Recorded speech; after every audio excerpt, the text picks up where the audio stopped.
How did everybody check into the stream tonight? We're live across a few platforms.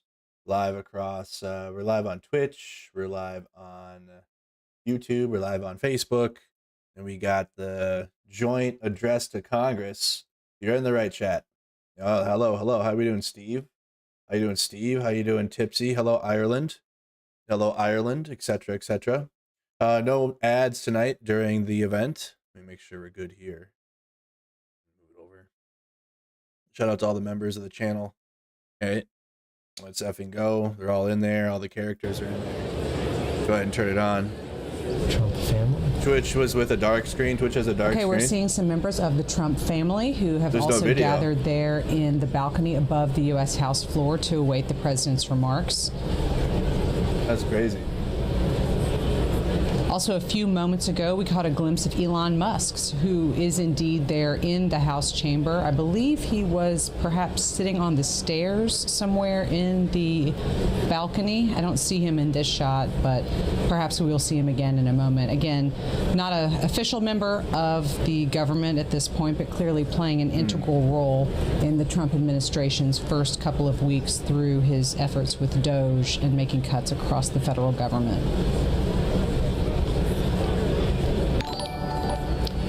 And we should really note that in many ways, Democrats want tonight to be about DOJ. They want to say, look, Trump has handed over the government to the world's wealthiest man. I don't know how to get I have to figure out how to get a video feed over to Twitch. I know what that's about. Doing these things and essentially disrupting what government does. I will tell you, I ran into former Maryland Governor Marty O'Malley, who used to also run Social Security. Try that. Station. I said, what's going to happen? See if this will Social Security would miss a payment because of DOJ's actions. We'll see if that comes to bear, right? That's a really big bet. No, it's like not wanting to send a video feed. That tells you something about some of the possible risks that this initiative faces. Very interesting. O'Malley, of course, who also recently ran for DNC chair. Everybody check in. Trying to figure out why Twitch video isn't coming through. I think we're seeing Chris LaCivita there, who clearly was one of the leaders of the joint session will come to campaign. order. Let's listen in as the House is called to order. Called to order. We're in there. The chair appoints as members of the committee on the part of the House to escort the President of the United States into the chamber the following: the gentleman from Louisiana, Mr. Scalise; The gentleman from Minnesota, Mr. Emmer. The gentlewoman from Michigan, Mrs. McClain. The gentleman from North Carolina, Mr. Hudson. The gentleman from Pennsylvania, Mr. Reschenthaler. The gentleman from Utah, Mr. Moore. The gentlewoman from Indiana, Mrs. Houchin. The gentleman from Oklahoma, Mr. Hearn. The gentleman from New York, Mr. Jeffries. The gentlewoman from Massachusetts, Ms. Clark. The gentleman from California, Mr. Aguilar. The gentleman from California, Mr. Liu. The gentleman from Colorado, Mr. Neguse. The gentlewoman from Washington, Ms. Delbene. The gentlewoman from Michigan, Mrs. Dingell. The President of the Senate, at the direction of that body, appoints the following senators as members of the committee on the part of the Senate to escort the President of the United States into the House chamber. The Senator from South Dakota, Mr. Thune. The Senator from Wyoming, Mr. Barrasso. The Senator from Arkansas, Mr. Cotton. The Senator from Oklahoma, Mr. Lankford. The Senator from West Virginia, Mrs. Capito. The Senator from South Carolina, Mr. Scott. The Senator from New York, Mr. Schumer. The Senator from Illinois, Mr. Durbin. The Senator from Minnesota, Ms. Klobuchar. The Senator from New Jersey, Mr. Booker. The Senator from Wisconsin, Ms. Baldwin. The members of the escort committee will exit the chamber through the lobby doors.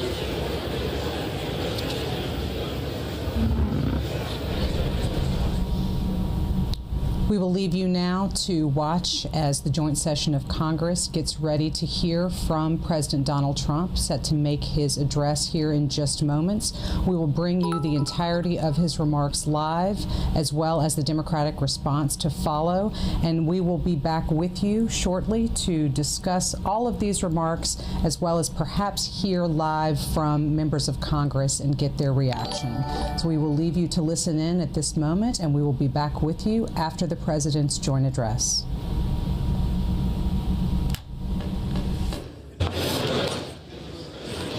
Speaker, the Dean of the Diplomatic Corps.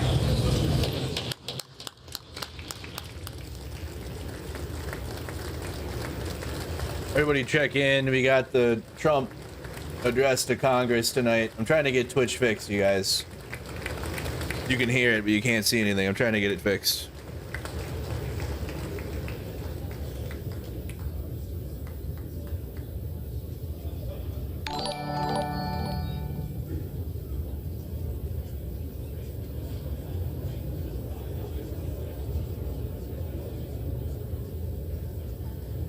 I mean, clearly those are all Twitch notifications. I gotta turn those down too. Give me a second, you know.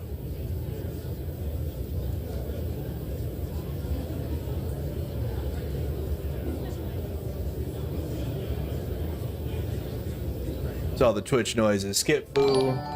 Thank you everybody for the support over on the Twitch.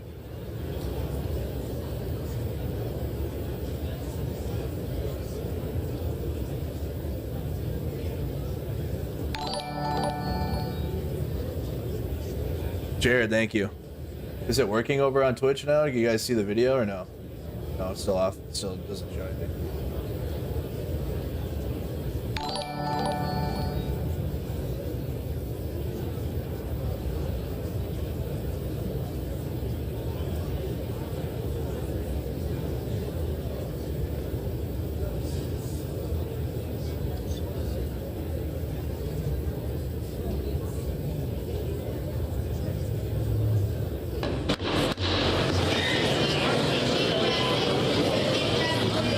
United States Supreme Court. That's great.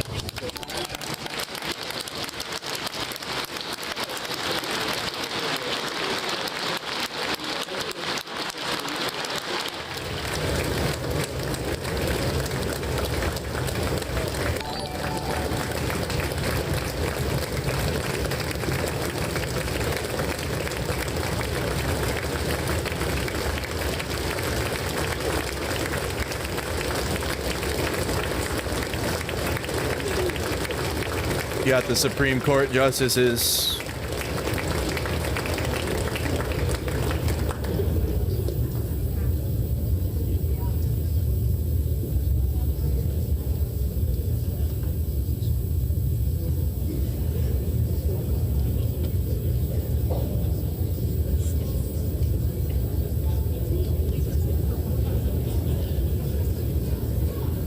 Everybody check in.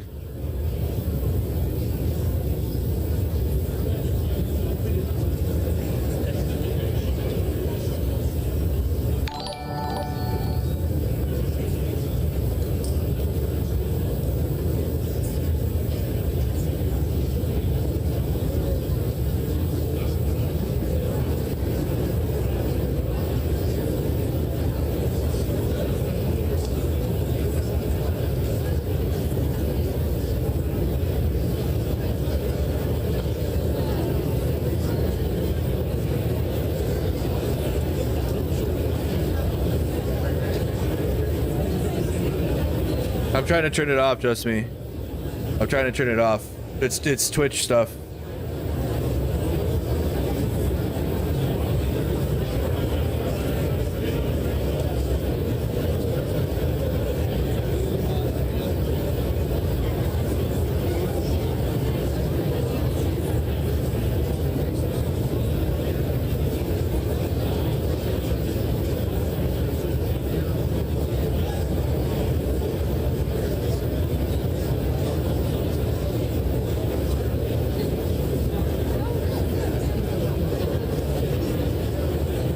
Okay.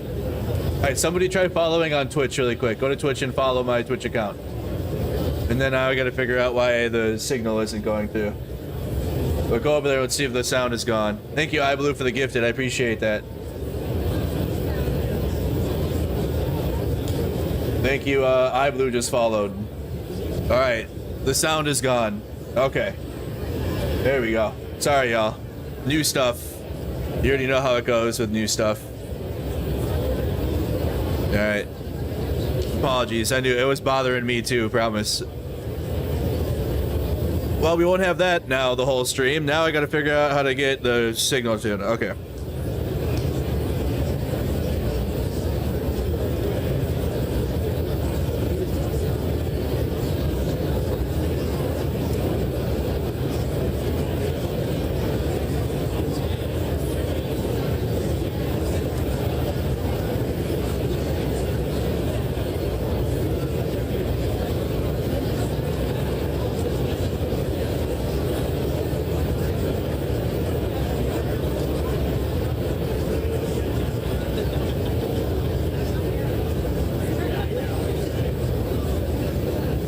Have to be waiting here for like we're all gonna have to wait for like an hour for this to take place. I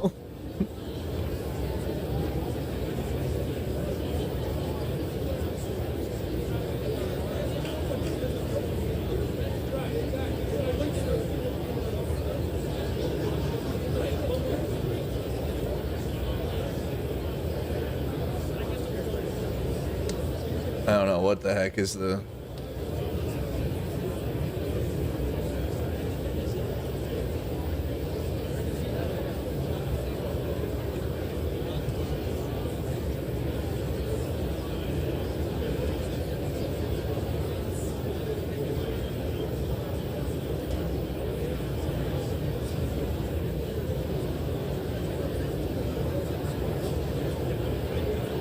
still a black screen over there, Twitch.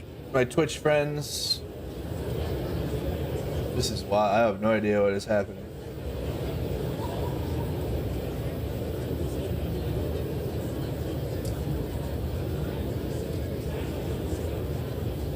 Okay. Well, it worked IRL earlier today. I had a signal to Twitch and X and YouTube. So my IRL link worked. Still down for now? Alright. Well, good thing YouTube and Facebook and X are up. Trying to fix it in the background though. If I can't, I mean, you guys have a chat over there, but... Let me see. X is up too, right?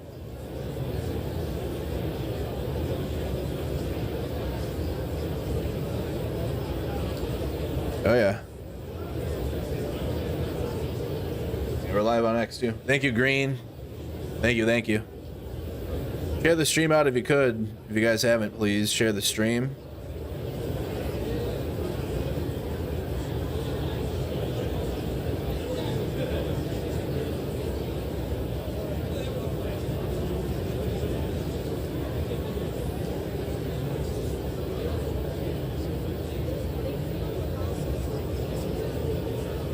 And we wait.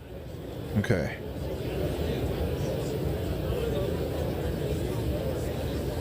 What do I do?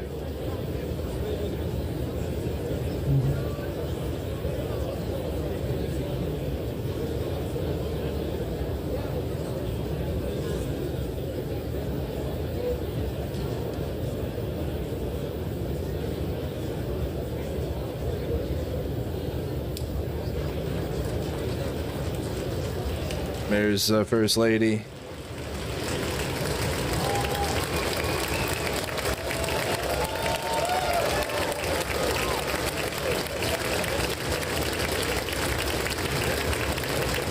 Hey, thank you, General Godin, for the Twitch Prime.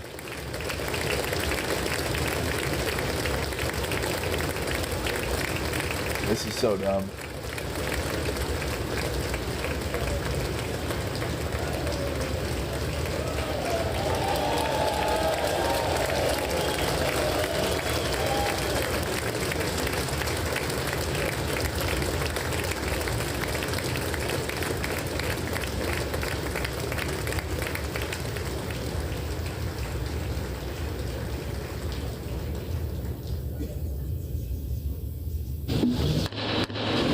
Mr. Speaker, the President's Cabinet.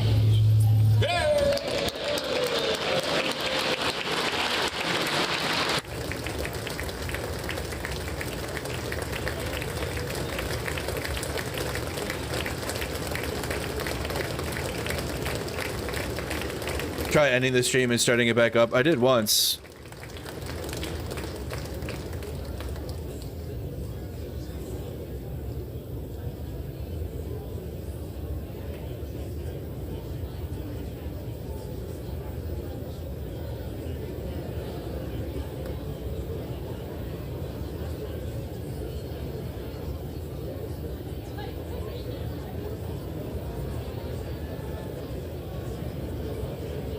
Yeah, hold on. They shouldn't. I'm looking in the background at some technical difficulties trying to get Twitch up. Where everything else is working though, so.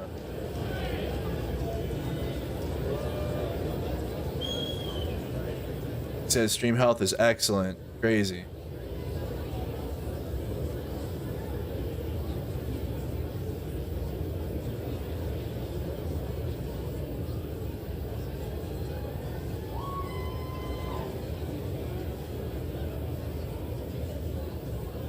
Maybe I try removing it and bringing it back.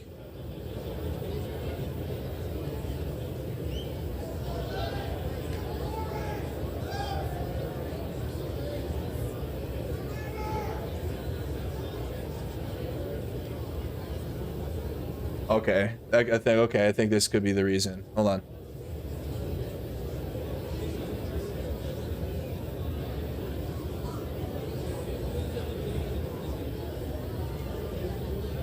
Hold steady, Twitch.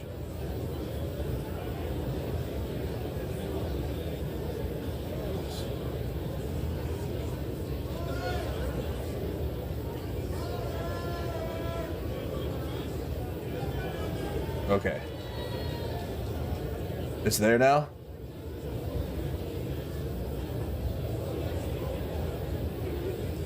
Or no video. What up, Nisto? Oh, it's there? It's there, XHJ Killers? Let me make sure.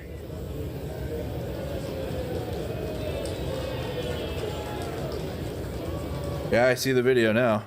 Alright, my bad. For a second. I might need to just restart the stream over there, huh? Not yet? Nah, it came up for a second. Okay, hold on. Let's fix this.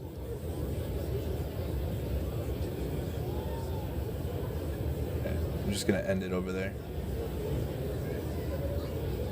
We are back now. Still waiting for Trump.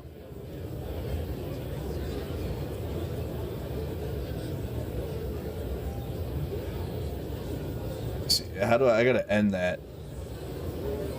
This is all different. So Twitch is a whole new thing for me.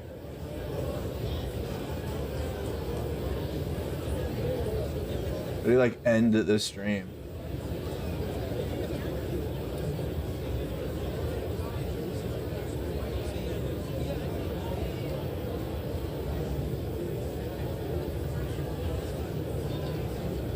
feel like a boomer over here. Don't sweat it. No, I know. I mean, we're not missing anything anyways. They look so different.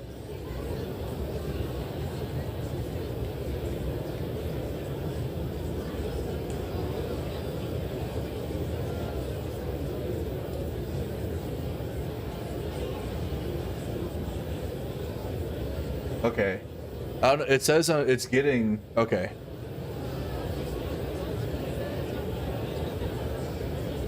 You're chilling? Just hold steady running your jibs. Oh. Hold. Hold steady. All right, it's fixed over there now. Yep. I told you I'd fix it. I've noticed whenever there's like a technical problem, it's just something stupid, and like one thing can change it and fix it. We're over there. We're on everything now. We're on Twitch, YouTube, and Facebook, X. The 4 main streaming platforms. We'll be adding a Twitch stream. We'll be adding more emojis and bits and bobs and all that jazz. It's a lot, okay? It's overwhelming compared to YouTube. YouTube is very easy. There's a lot going on over on the Twitch. You can hear, but you can't see anything. You should be able to. Just refresh.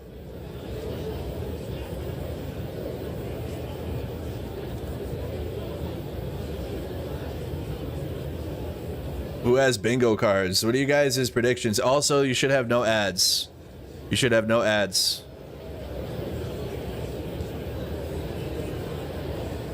Thank you, Steve.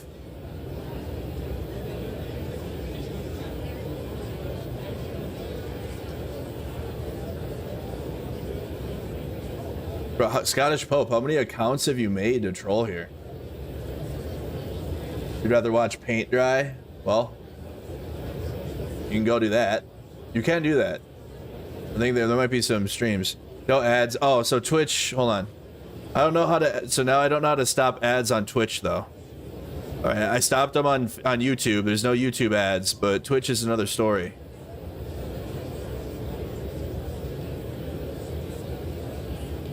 Hi, Blue. Thank you for the sub.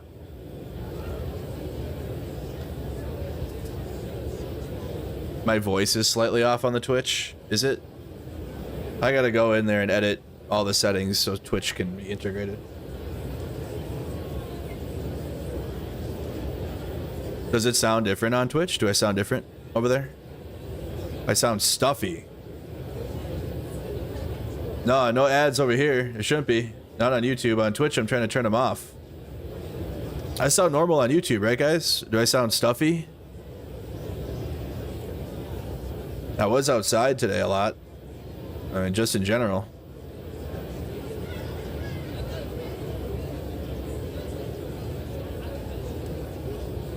Okay, it's probably just me. Okay, it's like I'm sick. Okay, yeah, it's just me then. We're outside in the rain today, so it's probably just catching up. Okay, yeah. It's just a personal problem. So everyone's waiting on Trump. We're all waiting on him. Twitch auto rolls ads. I know. I don't think I can stop them either. Can I?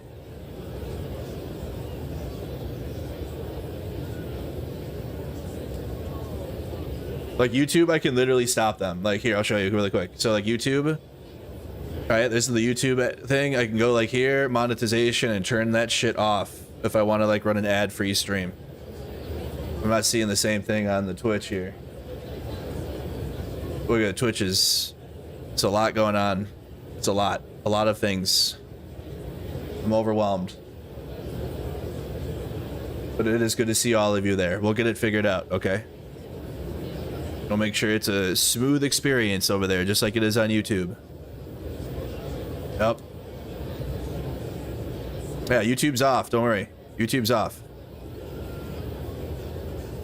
I don't know if I can do the same for Twitch. Do we have mods here? We can. How do I do that? I'm such a boomer. What the heck?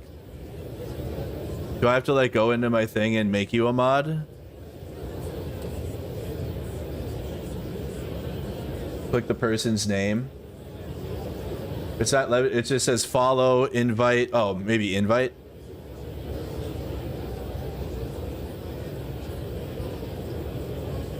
No, that's to start streaming together. Oh, mod. There's a button. Oh, wow. Got it.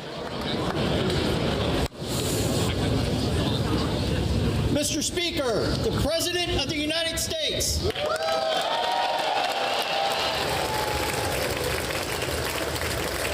Oh. Oh.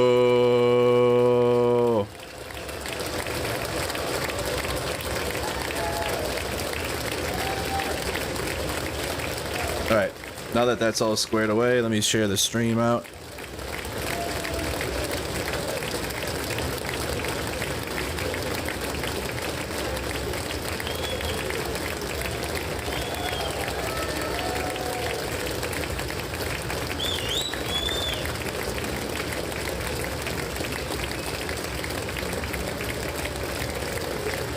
We're gonna turn off those alerts too, so that way they just don't. I'll adjust all of that, guys. It'll all be tweaked and your alerts and stuff will look cool. Give me a little bit. President Krasnov. President Krasnov. Oh boy.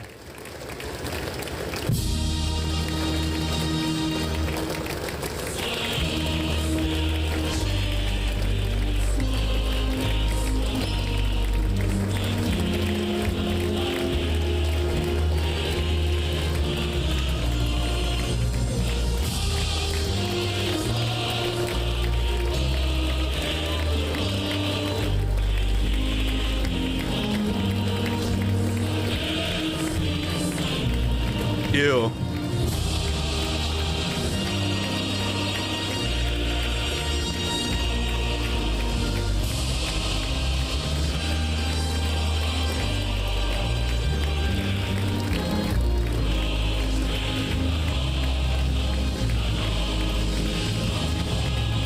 What's up with David Sack's fucking tie? What is that?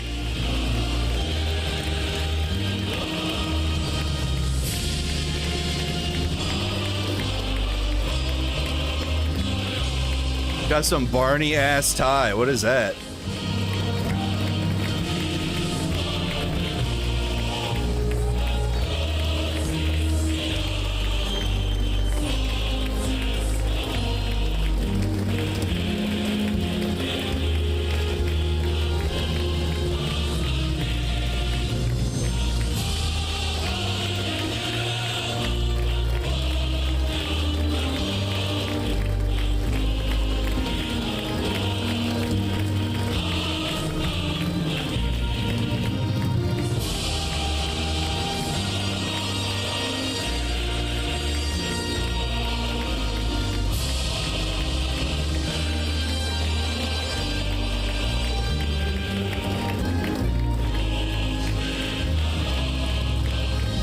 Thank you, Cats, for being a member.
Hey, at least put in the comments who you're tuned in from.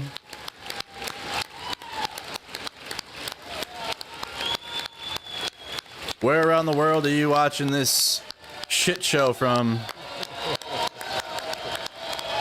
Wow, the Republicans are clapping for me so hard. Had to take like 3 moments. Like you had to step back twice.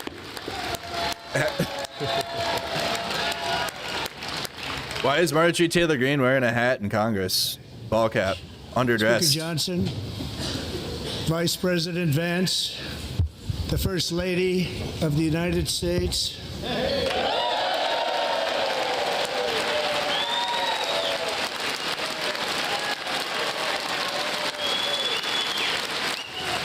Be best. I am Melania Trump. Be best.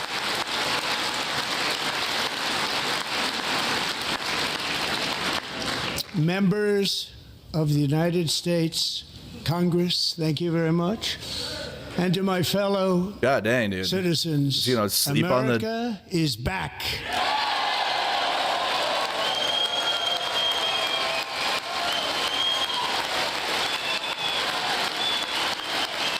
America is back.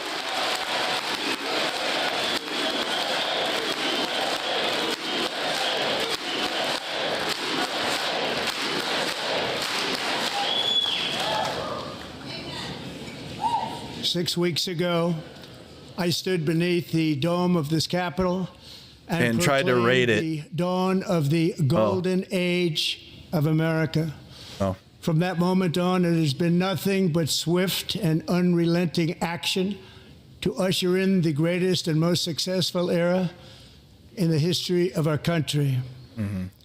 We have accomplished more in 43 days than most administrations accomplished in 4 years or 8 years, and we are just getting started.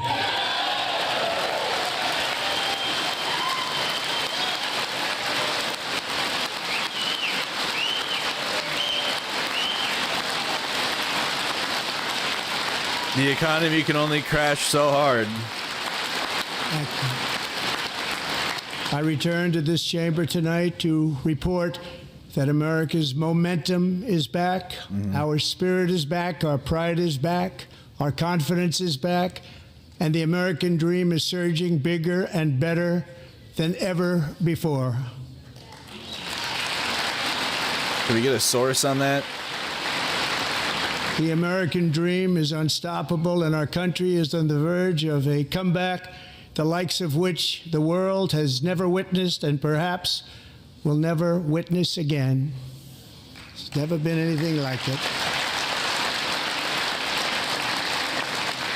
The presidential election of November 5th was a mandate like has not been seen in many decades. We won all 7 swing states, giving us an electoral college victory of 312 votes.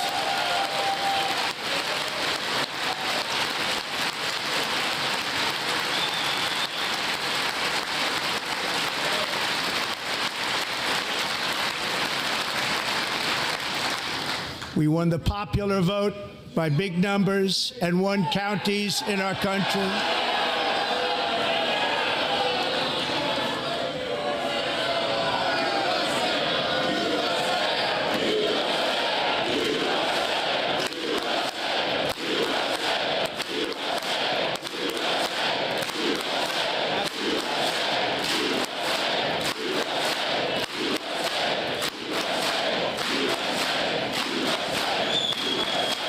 And 51 counties in our country, 2,700 to 525, on a map that reads almost completely red for Republican.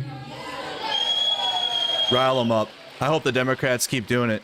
Rile them up. Now, for the first time Throw in him off his modern speech. history, Throw him off more his speech. Americans believe that our country is headed in the right direction than the wrong direction. In fact, Yes. it's an astonishing record, 27-point swing, the most ever. What was that?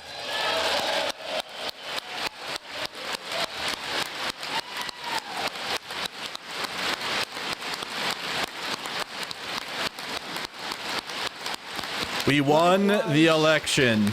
Small business optimism saw its single largest one-month gain ever recorded. Mr. President. A 41-point jump. Mr. President, we're sorry. Mr. President. Members are directed Make him to stop. uphold and maintain Sit down, decorum in Nancy the Mace. House and to cease any further disruptions. Nope. That's your warning. Warning. Warning. Bro, it's about Members are to. engaging in willful and continuing breach of decorum, and Yes. the chair is prepared to direct the Sergeant-at-Arms to restore order it. to the joint session. Yep. Make them do it. Make them do it. Finally, the Democrats are doing something. Goddamn finally. Make them throw you out. This fucking clown. Mr. Green, take your seat. Take your seat, sir. Take your seat. Finding that members continue to engage in willful and concerted disruption of proper decorum, the chair now directs the Sergeant-at-Arms to restore order. Remove this gentleman from the chamber.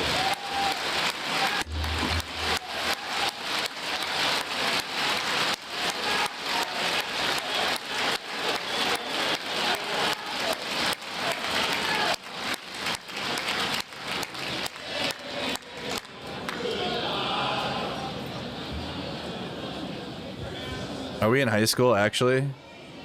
Really?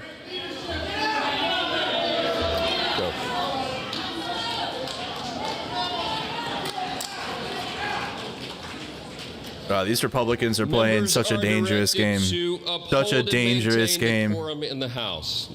Mr. President, you continue. Marjorie Taylor Greene and Nancy Mace. Over the past 6 weeks, I have signed nearly 100 executive orders and taken more than 400 executive actions, a record, to restore common sense, safety, optimism, and wealth all across our wonderful land. The people elected me to do the job, and I'm doing it.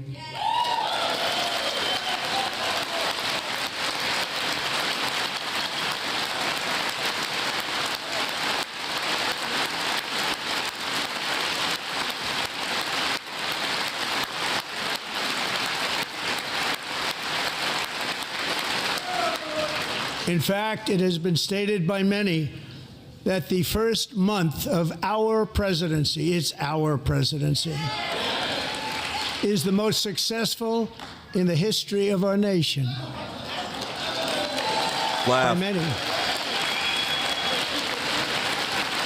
Laugh at him. He doesn't like that. And what makes it even more impressive is that, do you know who number 2 is? George Washington. How about that? How about that? I don't know about that list, but we'll take it. Within hours of taking the oath of office, I declared a national emergency on our southern border, and I deployed the U.S. military and Border Patrol to repel the invasion of our country. And what a job they've done. Is it As a is it result, fixed? Illegal border crossings last month were by far the lowest ever recorded. Ever. It's fixed. Border fixed, guys. No more border invasion. We did it.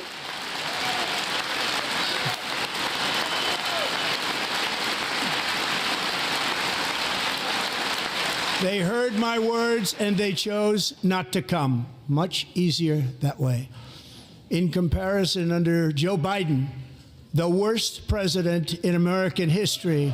There were hundreds of thousands of illegal crossings a month, and virtually all of them, including murderers, drug dealers, gang members, and people from mental institutions and insane asylums, were released into our country. Who would want to do that? This is my 5th such speech to Congress. And once again, I look at the Democrats in front of me, and I realize there is absolutely nothing I can say to make them happy or to make them stand or smile or applaud. Nothing I can do. Because you're a bitch, that's why. Find a cure to you're a the bitch. most devastating disease. What a absolute bitch. Wipe out entire nations. Holy shit. Or announce the answer. Have you ever seen such a pussy on live TV? Or the stoppage of crime to the lowest levels ever recorded. They don't clap for me. These people sitting right here will not clap, will not stand, and certainly will not cheer for these astronomical achievements. They won't do it. You've done nothing. That's why. 5 times I've been up here. It's very sad, and it just shouldn't be this way.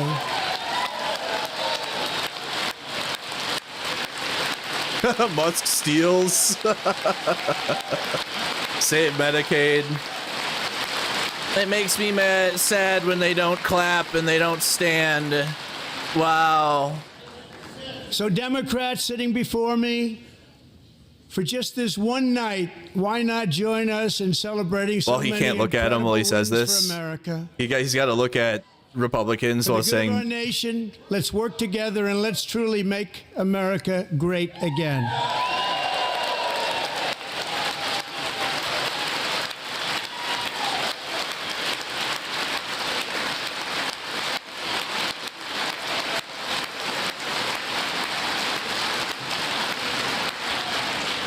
Every day, my administration is fighting to deliver the change America needs to bring a future that America deserves, and we're doing it.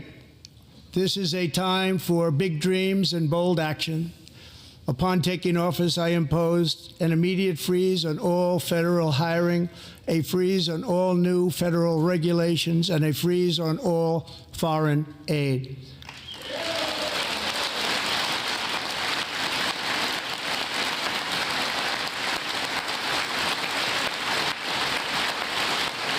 I terminated the ridiculous Green New Scam. I withdrew from the unfair Paris Climate Accord, which was costing us trillions of dollars that other countries were not paying. I withdrew from the corrupt World Health Organization.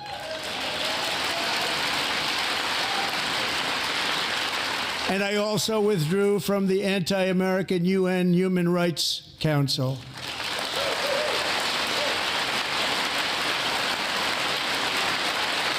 We ended all of Biden's environmental restrictions that were making our country far less safe and totally unaffordable. And importantly, we ended the last administration's insane electric vehicle mandate, saving our auto workers and companies from economic destruction. as they clap about a non-thing, it's not even a thing. Where was the electric vehicle mandate? To unshackle What the fuck is that? our economy, I have directed that for every one new regulation, 10 old regulations must be eliminated, just like I did in my very successful first term.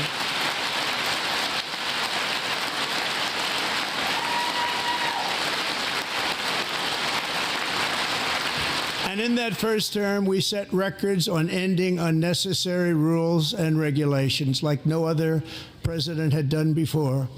We ordered all federal workers to return to the office. They will either show up for work in person or be removed from their job.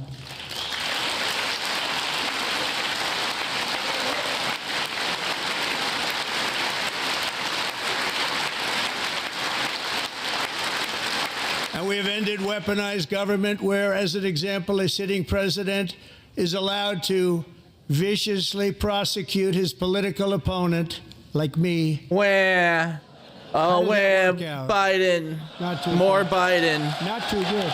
More Biden. He's so mean. Biden was mean to me.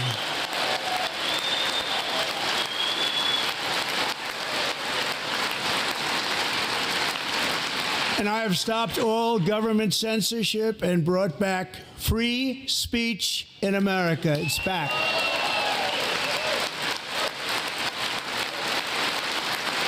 Free speech by saying if you protest at campuses, we're stripping your federal funding completely. 2 days ago, I signed an order making English the official language of the United States of America. Because that's free speech, right?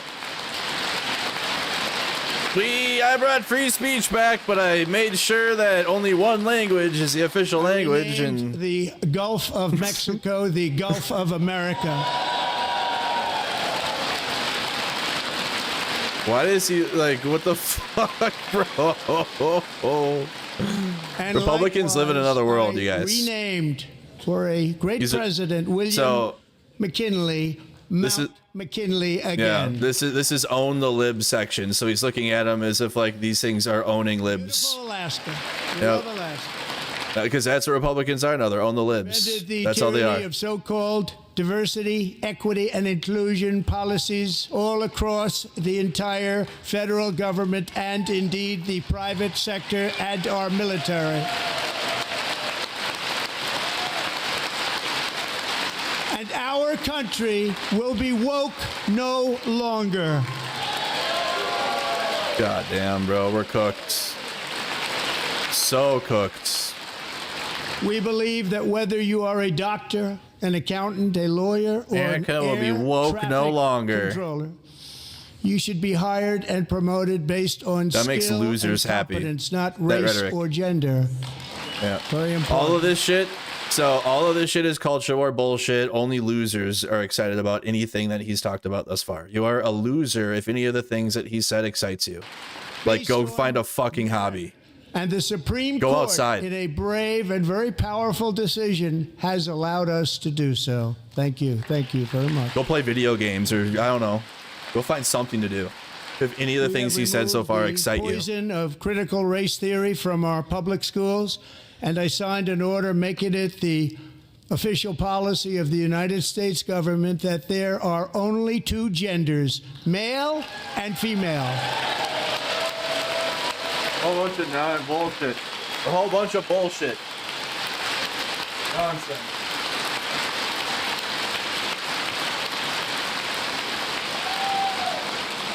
I also signed an executive order to ban men from playing in women's sports.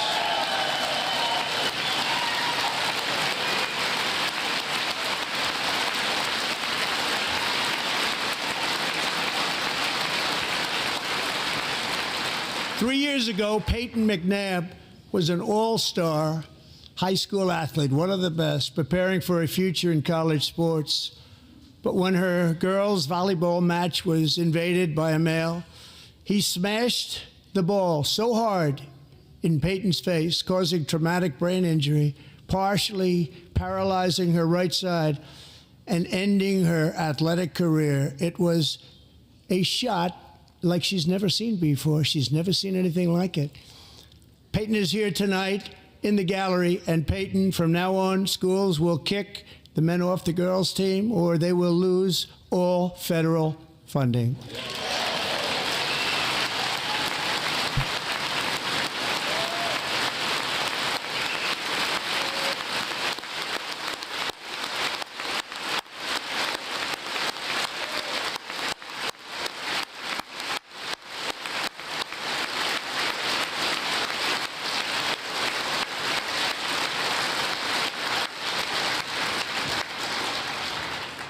And if you really want to see numbers, just take a look at what happened in the women's boxing, weightlifting, track and field, swimming, or cycling, where a male recently finished a long-distance race 5 hours and 14 minutes ahead of a woman for a new record by 5 hours.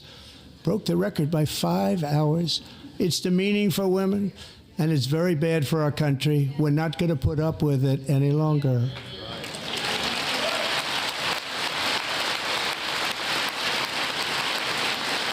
You guys ever notice the only people obsessed with trans issues, always 24 hours a day, 7 days a week, are Republicans? And nobody else, like not even trans people, or like talk about trans issues like this. Of the common sense revolution that is now, because of us, sweeping the entire world. Common sense has become a common theme, and we will never go back. Never going to let that happen. Among my very highest priorities is to rescue our economy and get dramatic and immediate relief to working families. As you know, we inherited from the last administration an economic catastrophe and an inflation nightmare. Their policies drove up energy prices, pushed up grocery costs, and drove the necessities of life out of reach for millions and millions of Americans. They've never had anything like it.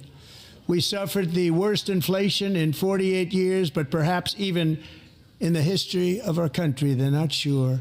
As president, I'm fighting every day to reverse this damage and make America affordable again. We need another Democrat to stand up and push back again. Not doing it enough.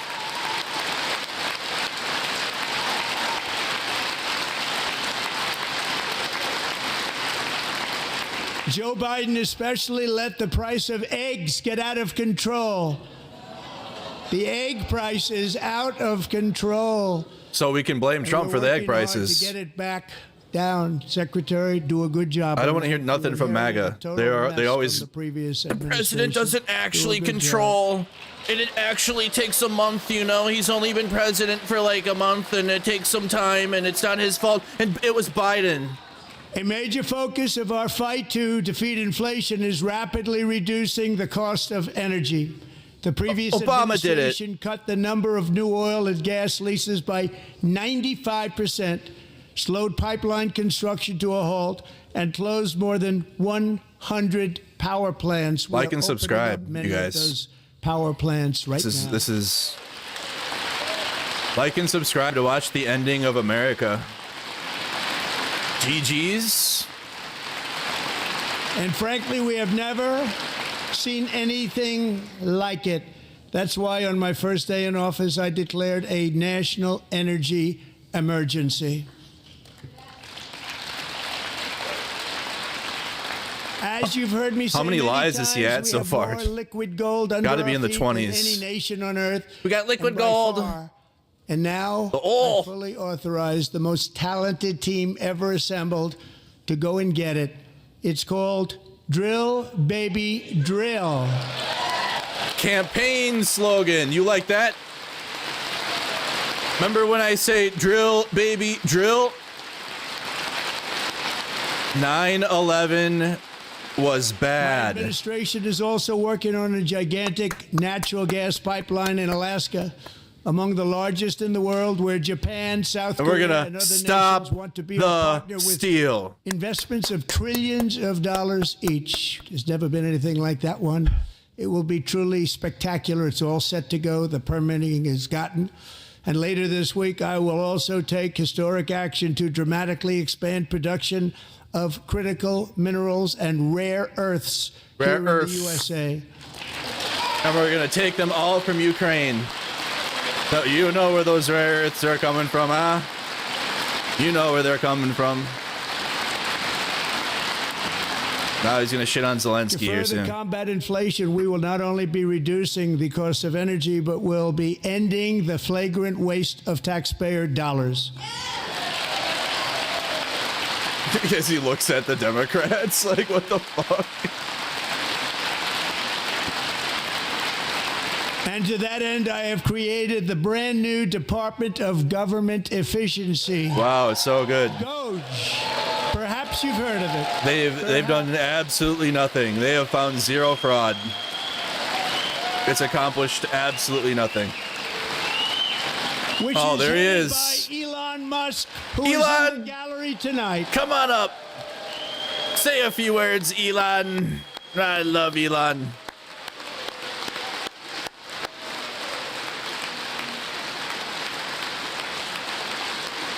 He's expecting his 14th child. left his child in the atrium. He's working very hard. Child's trying to find his way to the gallery. Thank you very much. Elon's kid's just like... Everybody here, even this side, appreciates it, I believe. They just don't want to admit that. Just listen to some of the appalling waste we have already identified. Just standing up. $22 billion from HHS to provide free housing and cars for in the car. Illegal aliens.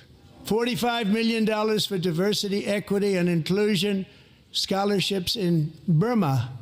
$40 million to improve the social and economic inclusion of sedentary social economic inclusion, SEI. Down with DEI, bring in SEI. It's better. LGBTQI+ in the African nation of Lesotho, which nobody has ever heard of. $60 million for indigenous peoples and Afro-Colombian empowerment in Central America. $60 million. $8 million for making mice transgender. This is real. $32 million for a left-wing propaganda operation in Moldova. $10 million for male circumcision in Mozambique. $20 million for the Arab Sesame Street in the Middle East. It's a program. $20 million for elbow grease. $1.9 billion in Guatemala. Recently created Decarbonization of Homes Committee, headed up, and we know she's involved just at the last moment. $50 million of bickle backle with beans. Stacey Abrams, have you in the UK with fizzy wiggets. A $3.5 million consulting contract for lavish fish monitoring. $27 million. $1.5 million for voter confidence in Liberia. $14 million for social cohesion in Mali. $59 million making shit up. For illegal alien hotel rooms in New York saying City. shit. Just saying shit. He's a real estate developer. He's done very well. Why'd you allow that, Trump? Aren't you in New York City? That would have never happened if Trump wasn't in New York City. Oh wait, he is. $42 million for social and behavior change in Uganda.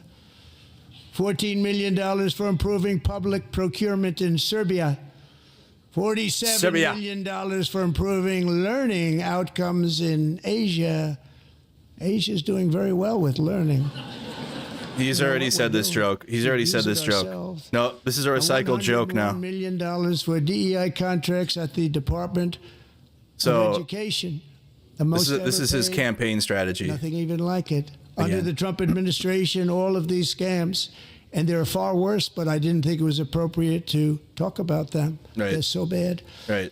Many more have been found out and exposed and swiftly terminated by a group of very intelligent, mostly young people, headed up by Elon, and we appreciate it. And have I said how much I love Elon? Millions of dollars of fraud. So in reality, we've had a total of $0 in fraud. $0 in fraud. Everything he just said was either made up or a lie. The receipts on the Doge website are fake receipts. And reduced our debt to fight inflation and other things. Taking back a lot of that money. We got it just in time. This is just the beginning. There you go. Protest his ass. The Government Accountability Office. Goddamn Democrats, do something. Has estimated annual fraud of over $500 billion in our nation, and we are working very hard to stop it. We're going to. We're also identifying shocking levels of incompetence and probable fraud in the Social Security program for our seniors, and that our seniors, he's coming for Social Security. People that we love rely on. He's coming for it. Believe it or not, government databases list 4.7 million Social Security members. That's what they do. They create the lie, and then they act on the lie. 109 years old. There's fraud in the Social Security. It lists finally 3.6 million people from ages 110 Wrong. to 119. I don't know any of them. No. I know some people that are rather elderly, but not quite that elderly. Call him a liar. Out loud. 3.47 million people from ages 120 to 129. Call him a liar out loud. 9 million people from ages 130 to 139. Lies out loud. 3.5 million people from ages 140 to 149. And money is being paid to many of them. And we're Hell yeah, his searching base right eats now. his shit up. He's a cult leader. Pam, He's their good cult luck. leader. Good luck. Don't You're even gonna just find say it. liar. Call him a liar Money out is loud. paid out to That's all you have to people do. because it just keeps getting paid, and nobody does, and it really hurts Social Security and hurts our country. 1.3 million people from ages More numbers. 150 to 159, and over 130,000 people, according to the What? Social Security databases, What? are age over 160 years old. Thought it was We millions. have a healthier country than I It's just- thought, Bobby.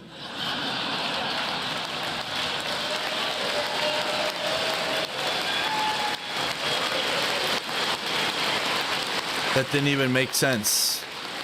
As they clap. Including, to finish, 1,039 people between the ages of 220 and 229, one person between the age of 240 and 249, and one person is listed at 360 years of age. More than 100 years. More than 100 years older than our country. But we're going to find Can out where that we money's say going. something? Push back, And it's please. not going to be pretty. A By shoe. slashing I don't all of know. the fraud, waste, and theft we can find, we will defeat inflation, bring down mortgage rates, lower car payments and grocery prices, protect our seniors, and put more money in the pockets of American families.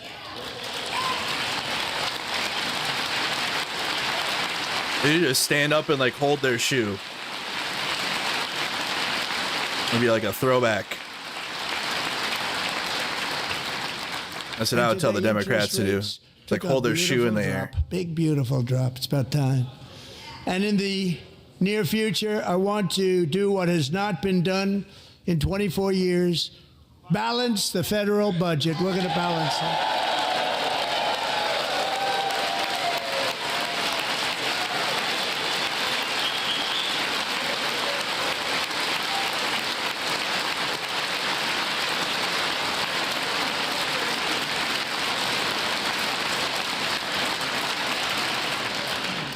With that goal in mind, we have developed in great detail what we are calling the Gold Card, which goes on sale very, very soon. For $5 million. $5 million. Successful job creating people from all over the world to buy a path to U.S. citizenship. It's like the green card, but Gold. better and more sophisticated. And it says Trump on it. And these people will have to pay tax in our country. They won't have to pay tax from where they came.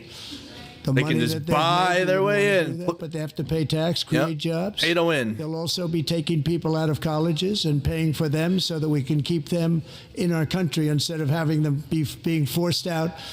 Number one, at the top school, as an example, being forced out and not being allowed to stay and create tremendous numbers Paying of for their jobs and great college? success for What about a Americans that company are out here there. now? So while we take out the criminals, killers, I traffickers, thought MAGA's and against child paying for predators college. who are allowed to enter our country under the open border policy of these people, the Democrats, the Biden administration, the open border insane policies that you've allowed to destroy our country. We will now bring in brilliant, hardworking, job-creating people. They're going to pay a lot of money, and we're going to reduce our debt. He's with that campaigning money. still. He's still campaigning. In forever campaign mode.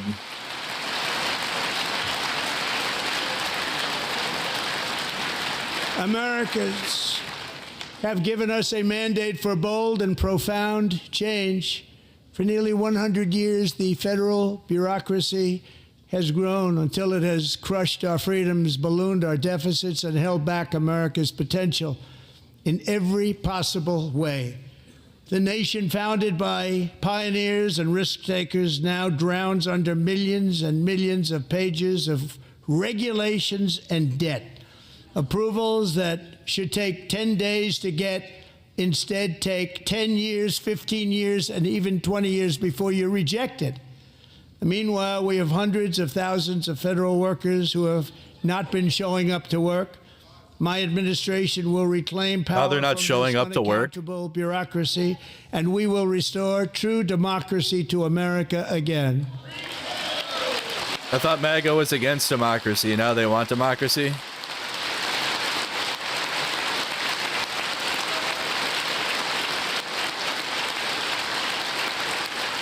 And any federal bureaucrat who resists this change will be removed from office immediately. Removed from office? Because we are draining the swamp. It's very simple. And the days of rule by unelected bureaucrats are over. Unelected bureaucrat? What?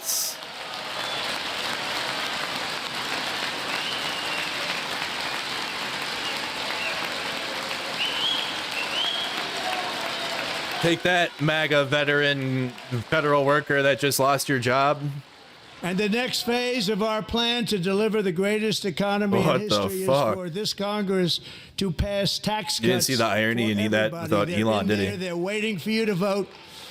And I'm sure that the people on my right, I don't mean the Republican right, but my right here, I'm sure you're going to vote for those tax cuts, because otherwise I don't believe the people will ever vote you into office. So I'm doing you a big favor by telling you that.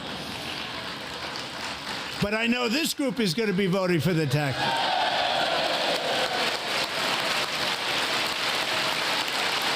So, MAGA Republicans, I need you to understand we're not unifying with this. Okay, it's impossible. There's nothing to unify with. Thank you. It's a very, very big part of our plan. We had tremendous success in our first term with it. A very big part of our plan. We're seeking permanent income tax cuts all across the board. And to get urgently needed relief to Americans hit especially hard by inflation, I'm calling for no tax on tips, no tax on overtime, and no tax on Social Security. Why wasn't benefits it in the for our great budget? seniors. Why wasn't it in the budget then? You're calling for it. It wasn't in the budget. They passed a bill without any of that shit. You're the president. The Republicans have control of the government. Why isn't it happening? Why wasn't it in the bill? None of that's in there. And I'm I calling also for. want to make interest payments on car loans tax deductible, but only if the car is made in America.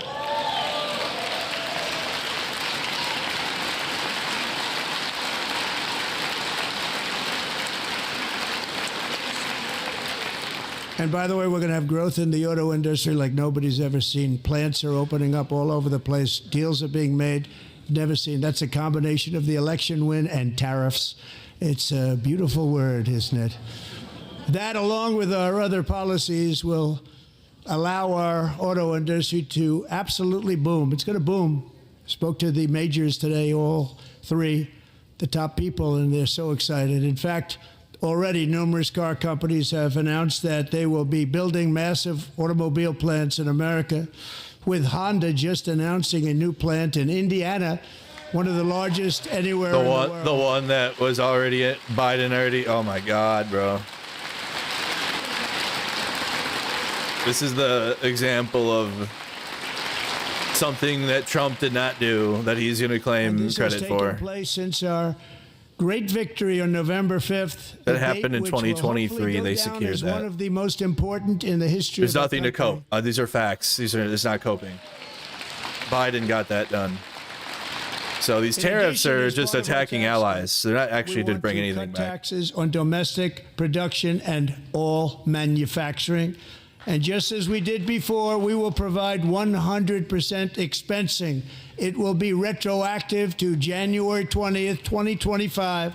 And it was one of the main reasons why our tax cuts were so successful in our first term, giving us the most successful economy in the history of our country. First term. We had a great first term.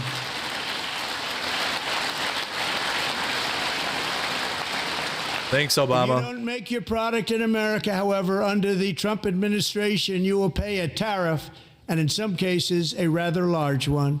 Other countries have used tariffs against us for decades, and now it's our turn to start using them against those other countries. On average, the European Union, China, Brazil, India, Mexico, and Canada, have you heard of them? And countless other nations charge us tremendously higher tariffs than we charge them. It's very unfair. India charges us auto tariffs higher than 100%. China's average tariff on our products is twice what we charge them. And South Korea's average tariff is 4 times higher. Think of that, 4 times higher. And we give so much help militarily and in so many other ways to South Korea, but that's what happens. Holy fuck, This bro. is happening by friend and foe. All of our The system allies, is every not single fair to one. the United States and never All was, of them. and We're so going to on shit on April all of them. 2nd, I wanted to make it April 1st. Well, GG, South Korea. Want to be accused of April Fool's Day. Kim Jong-un just got a hard on so much. Oh, Just one God. day cost us a lot of money. But we're going to do it in April. I'm a very My superstitious grandpa fought in person. the Korean War, by the way, so April that sucks. 2nd, reciprocal tariffs kick in. And whatever they tariff us, other countries, we will tariff them. That's reciprocal, back and forth. Whatever they tax us, We're starting we will it. tax them. Fuck that. We're starting it. America If started they the do tariffs war. non-monetary tariffs, This is, oh my God, bro. to This is keep us crazy. out of their market, then we will do If they tariff us non-monetary back, barriers we're going to to tariff keep them out of our harder. market. There's a lot of that too. What? They don't even allow us in their market.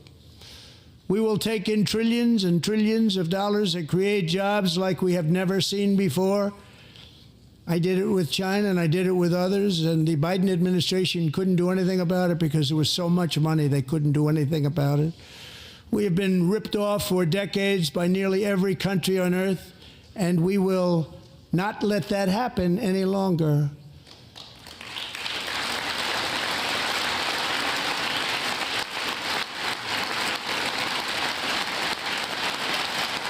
Much has been said over the last 3 months about Mexico and Canada, but we have very large deficits with both of them. But even more importantly, they've allowed fentanyl to come into our country at levels never seen before, killing Insane. hundreds Lies. of thousands More of lies. our citizens and many very young, beautiful people, destroying families.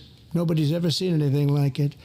They are, in effect, receiving subsidies of hundreds of billions of dollars. We pay subsidies to Bro, why Canada aren't the Democrats saying anything? and to Mexico of hundreds of billions. Okay, Democrats' strategy. You need to learn this as a former MAGA Trump supporter. You need to understand this. Ignoring Trump does not make him go away. Playing a game like you're trying to like play it off like, oh, I'm ignoring him and shit, that doesn't work. You have to push back. You got to be loud. You can't speak quiet and like just sit there. You have to speak up like Zelensky did and then own it. Or Macron. Or like the one Democratic representative did at the start of this thing. Anywhere in the world announced a $200 billion investment. OpenAI and Oracle, Larry Ellison, announced $500 billion investment. I saw so many. They're lies. I'll just share. I saw so many people like, who's boycotting the thing tonight? I'm like, what? $1 billion investment. Whenever the more people that hear him speak and talk, the worse it gets for MAGA and him and anything he's talking about.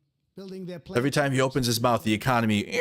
And just yesterday, Taiwan Semiconductor, the biggest in the world, most powerful in the world, has a tremendous amount, 97% of the market, announced a $165 billion investment to build the most powerful chips on earth right here in the USA.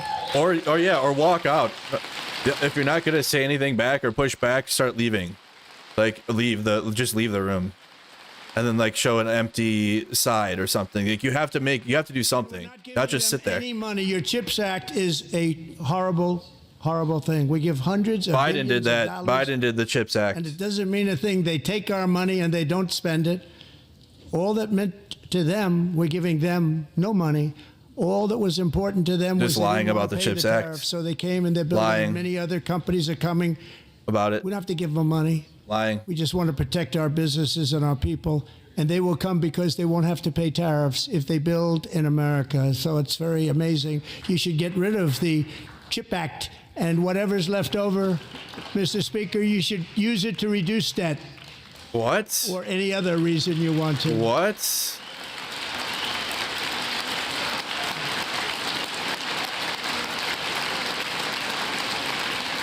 The Speaker of the House does not have the authority to move a bill. Like, what the fuck is happening? Will also be great for the What is American happening? farmer. I love the farmer. Who will now be selling into our home market, the USA, because nobody is going to be able to compete with you. Because there's goods that come in from other countries and companies, they're really in a bad position in so many different ways. They're uninspected. They may be very dirty and disgusting, and they come in and they pour in, and they hurt our American farmers. The tariffs will go on agricultural product coming into America, and our farmers, starting on April 2nd, it may be a little bit of an adjustment period. We had that before when I made the deal with China, $50 billion of purchases, and I said, just bear with me, and they did. They did. Probably have to bear with me again, and this will be even better. That was great. The problem with it was that Biden didn't enforce it. He didn't enforce it. $50 billion of purchases, and we were doing great, but Biden did not enforce it, and it hurt our farmers. But our farmers are going to have a field day right now. So to our farmers, have a lot of fun. I love you too. I love you too. It's all going to happen.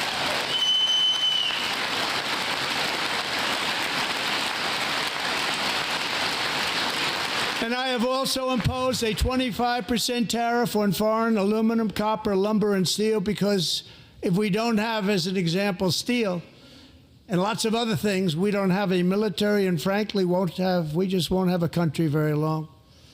Here today is a proud American steelworker, fantastic person from Decatur, Alabama, Jeff Denard. Has been working at the same steel plant for 27 years. And a job that has allowed him to serve as the captain of his local volunteer fire department. Thank you, Shokit. Thank you for being here, though. With his beautiful wife, Nicole, and over the years provide a loving home for more than 40 foster children. So great, Jeff.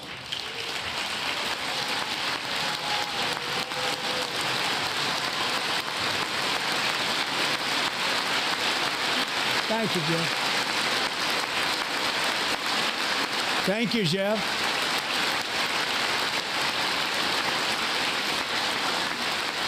Stories like Jeff's remind us that tariffs are not just about protecting American jobs.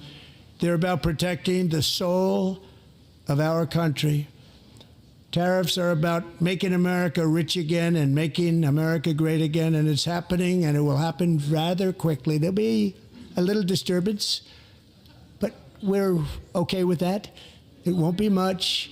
No, you're not. Oh.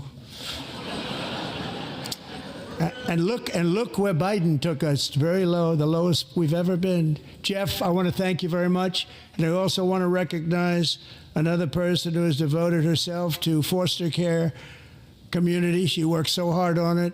A very loving person, our magnificent First Lady of the United States.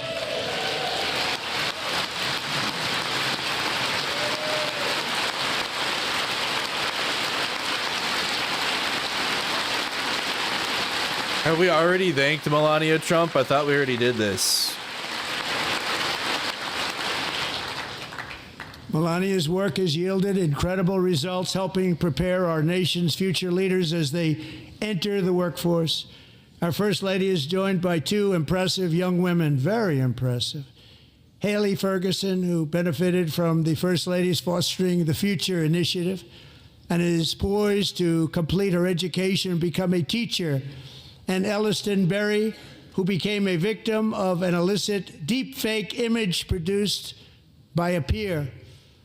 With Elliston's help, the Senate just passed the Take It Down Act. And this is so important. Thank you very much, John. John Thune, thank you. Stand up, John. Thank you, John.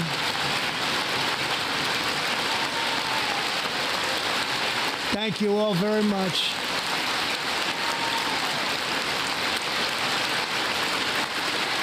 Thank you.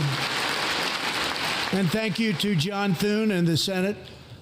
Great job. To criminalize the publication of such images online is terrible. Thank you for the bits, say JJ Killers. Thank and you. Once it passes the House, I look forward to signing that bill into law. Thank you. And I'm going to use that bill for myself, too, if you don't mind. Because nobody gets treated worse than I do online. Nobody. All right. That's great. Thank you very much to the Senate. Thank you. But if we truly care about protecting Americans' children, no step is more crucial than securing America's borders. Over the past 4 years, 21 million people poured into the United States. Many of them were murderers, human traffickers, gang members, and other criminals from the streets of dangerous cities all throughout the world. How many lives are we at so far? Biden's insane and very Gotta be in the dangerous hundreds. open border policies. They are now strongly embedded in our country, but we are getting them out and getting them out fast.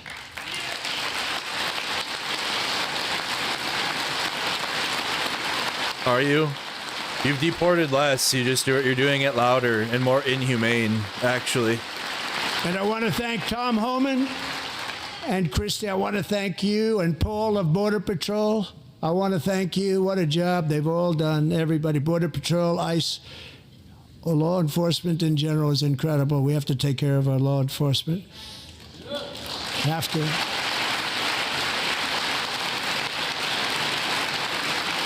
Last year, by beating them like on January 6th. A brilliant 22-year-old nursing student named Laken Riley, the best in her class, admired by everybody, went out for a jog on the campus of the University of Georgia. That morning, Laken was viciously attacked, assaulted, beaten, brutalized, and horrifically murdered.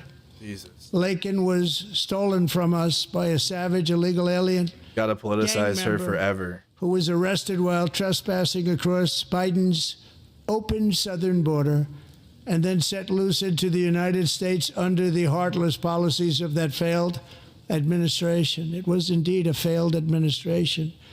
He had then been arrested and released in a Democrat-run sanctuary city, a disaster, before ending the life of this beautiful young angel.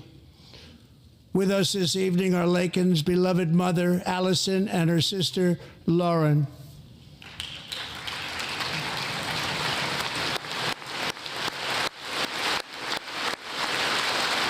Gonna politicize Laken Riley forever and ever and ever and ever and ever.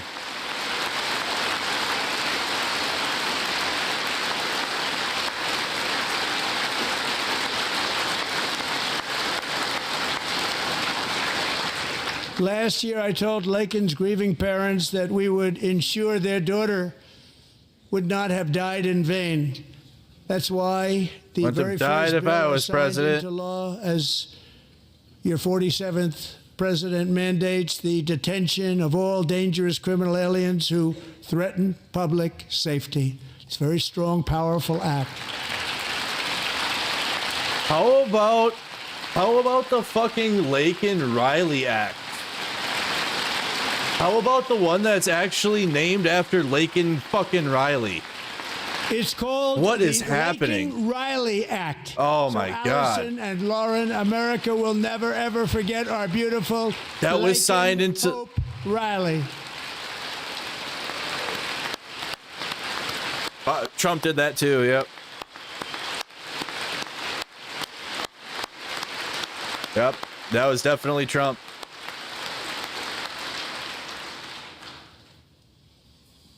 Thank you very much. Oh, he takes credit for everything. Office, my administration has launched the most sweeping border and immigration crackdown in American history, and we quickly achieved the lowest numbers of illegal border crossers ever recorded. Thank you.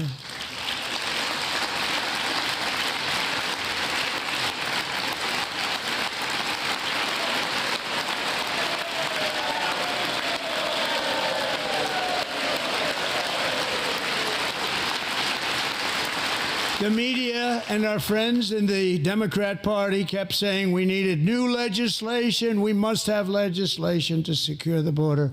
But it turned out that all we really needed was a new president.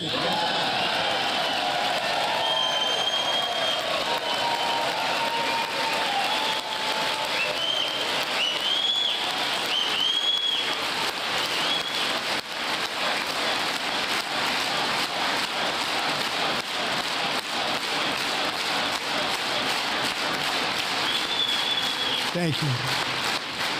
Joe Biden didn't just open our borders, he flew illegal aliens over them to overwhelm our schools, hospitals, and communities throughout the country. Entire towns like Aurora, Colorado, and Springfield, Ohio, buckled under the weight of the migrant occupation and corruption like nobody's ever seen before. Beautiful towns destroyed. Now, just as I promised in my inaugural address, we are achieving the great liberation of America.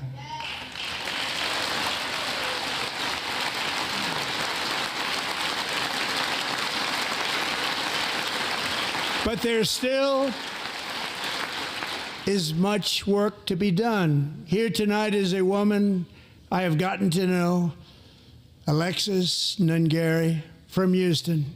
Wonderful woman. Last June, Alexis's 12-year-old daughter, her precious Jocelyn, walked to a nearby convenience store. She was kidnapped, tied up, assaulted for 2 hours under a bridge, and horrifically murdered. Arrested and charged with this heinous crime are 2 illegal alien monsters from Venezuela, released into America by the last administration through their ridiculous open border. The death of this beautiful 12-year-old girl and the agony of her mother and family touched our entire nation greatly. Alexis, I promised that we would always remember your daughter, your magnificent daughter, and earlier tonight I signed an order keeping my word to you. One thing I have learned about Jocelyn is that she loved animals so much. She loved nature. Across Galveston Bay, from where Jocelyn lived in Houston, you will find a magnificent national wildlife refuge, a pristine, peaceful, 34,000-acre sanctuary for all of God's creatures on the edge of the Gulf of America. Alexis, moments ago, I formally renamed that refuge in loving memory of your beautiful daughter, Jocelyn. So, Mr. Vice President, if you would, may I have the order?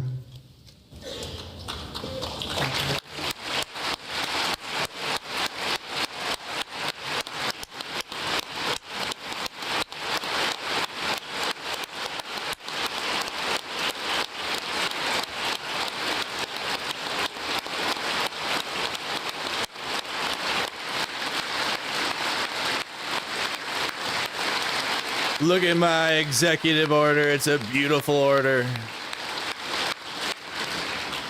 Thank you very much. All 3 savages charged with Jocelyn and Lakin's murders were members of the Venezuelan prison gang, the toughest gang, they say, in the world, known as Tren de Aragua. 2 weeks ago, I officially designated this gang, along with MS-13 and the bloodthirsty Mexican drug cartels, as foreign terrorist organizations.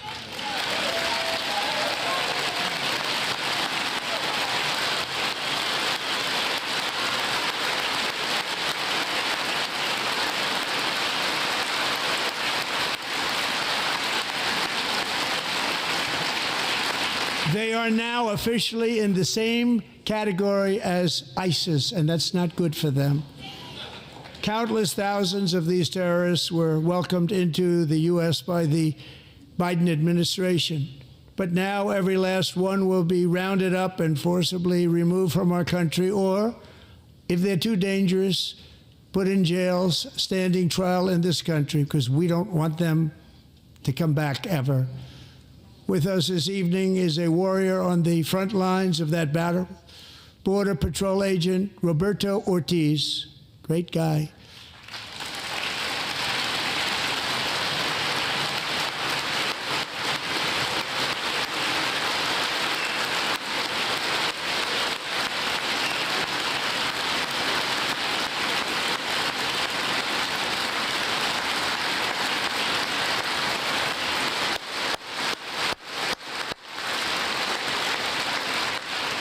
In January, Roberto and another agent were patrolling by the Rio Grande near an area known as Cartel Island. Doesn't sound too nice to me.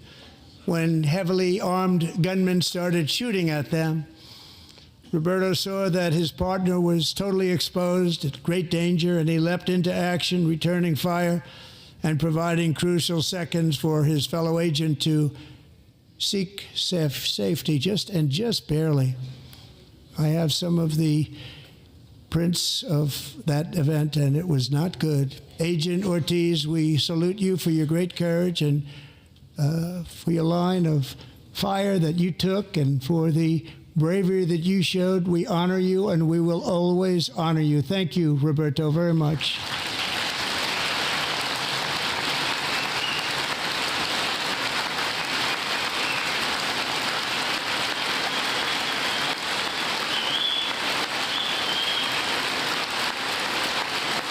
Thank you, Roberto. And I actually got to know him on my many calls to the border. All he's accomplished is renaming things. That's it. That's all they've done. They've renamed some things, and they've used the U.S. military in Guantanamo Bay for migrants. And exercise total control. That's what they they've have done. Total control over a whole nation. And abandon Ukraine. Posing a grave threat to our national security. The cartels are waging war in America, and it's time for America to wage war on the cartels, which we are doing. The real winner from this is Vladimir Putin.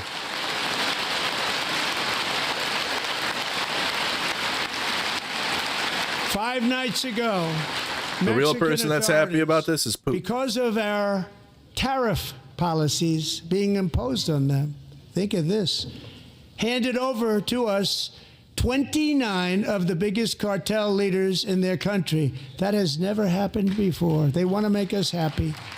First time ever. But we need Mexico and Canada to do much more than they've done, and they have to stop the fentanyl and drugs pouring into the USA. They're going to stop it. I have sent Congress a detailed funding request laying out exactly how we will eliminate these threats to protect our homeland and complete the largest deportation operation in American history, larger even than current record holder President Dwight D. Eisenhower, a moderate man, but someone who believed very strongly in borders. Americans expect Congress to send me this funding without delay so I can sign it into law. So, Mr. Speaker, John Thune, both of you, I hope you're going to be able to do that, Mr. Speaker. Thank you.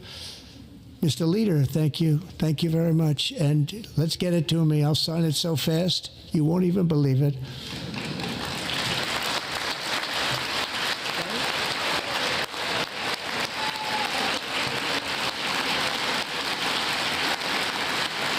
How many lives are we at so far?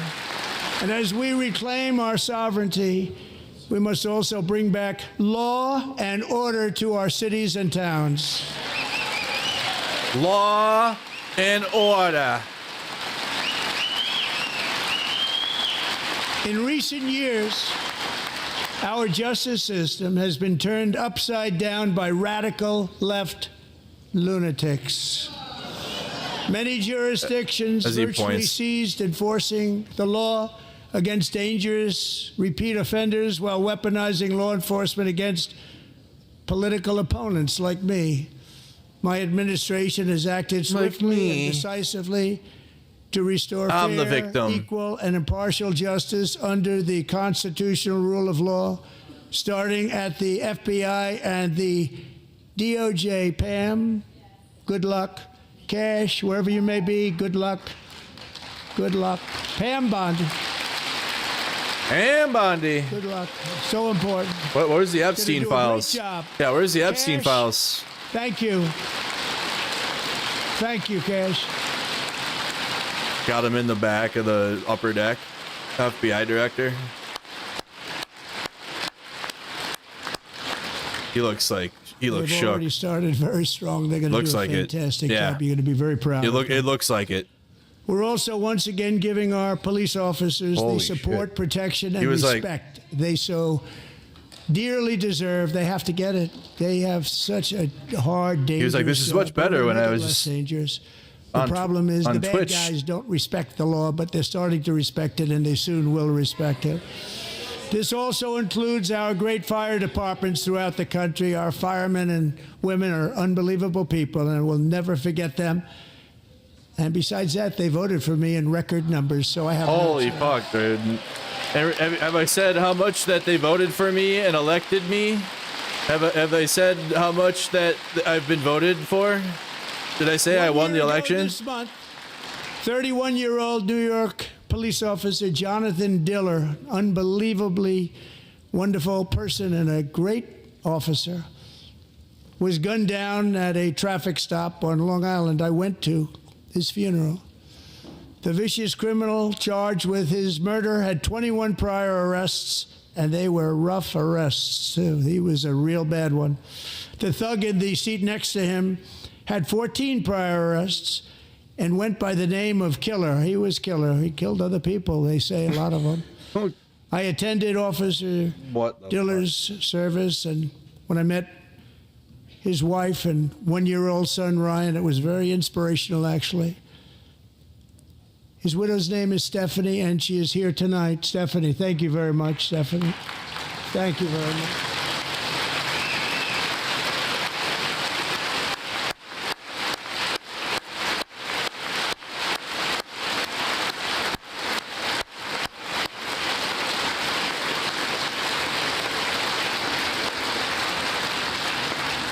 Stephanie, we're going to make sure that Ryan knows his dad was a true hero, New York's finest, and we're going to get these cold-blooded killers and repeat offenders off our streets, and we're going to do it fast. Got to stop it. They get out with 28 arrests. They push people into subway trains. They hit people over the head, back of the head with baseball bats. Who's they? We got to get them out of here. I've already signed an executive order requiring a mandatory death penalty for anyone who murders a police officer. And tonight I'm asking Congress to pass that policy into permanent law. Except for when our people do it or want to do it. And then I'll pardon them.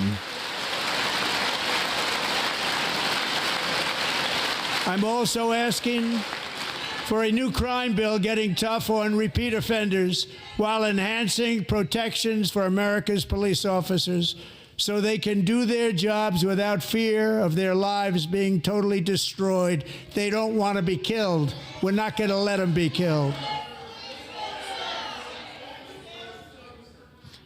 Joining us in the gallery tonight is a young man who truly loves our police.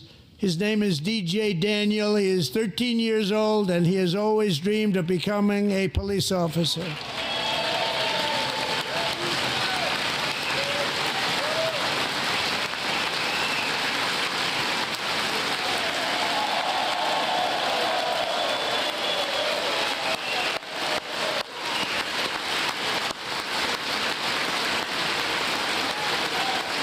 Why does that kid have... What happened to the kid's hairline? I don't know. Why they do him like that?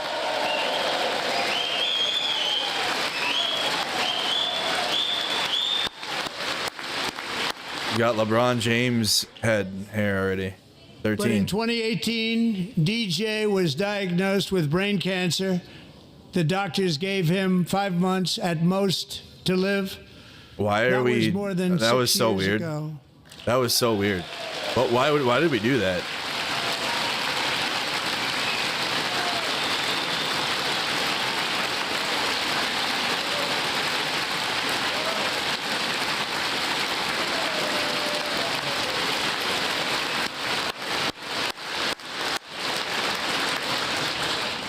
Since that time, DJ and his dad have been on a quest to make his dream come true, and DJ has been sworn in as an honorary law enforcement officer actually a number of times. The police love him, the police departments love him.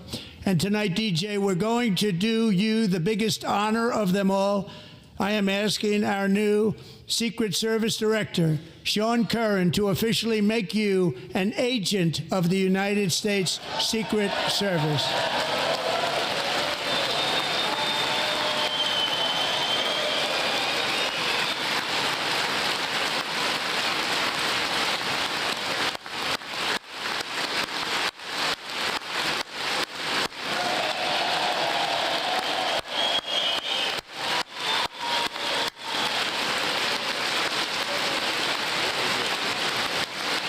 How can we exploit the children more?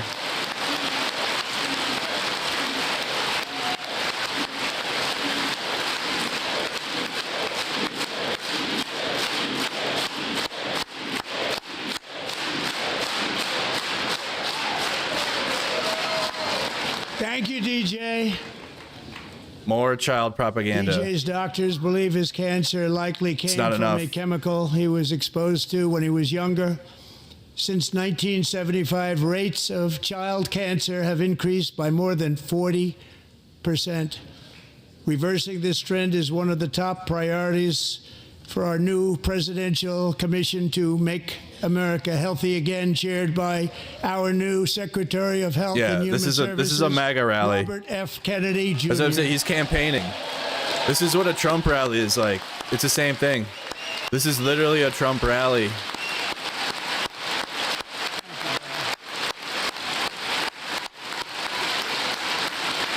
We watched all of them.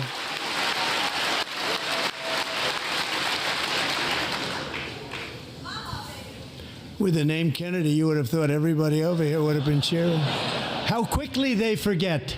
Oh, boy. Our goal is to get toxins out of our environment, poisons out of our food supply. Yeah, who cut the and research? keep our children healthy and strong. Who cut the As an funding? example, not long ago, and you can't even believe these numbers, 1 in 10,000 children had autism. 1 in 10,000. Oh, here we go. And now it's 1 in 36. There we go. There's something wrong. 1 in 36. Think of that. So we're going to find out what it is, and there's nobody better than Bobby and all of the people that are working with you. You have the best to figure out what is going on. Okay, Bobby? Good luck. It's a very important job. Thank you. Go get him.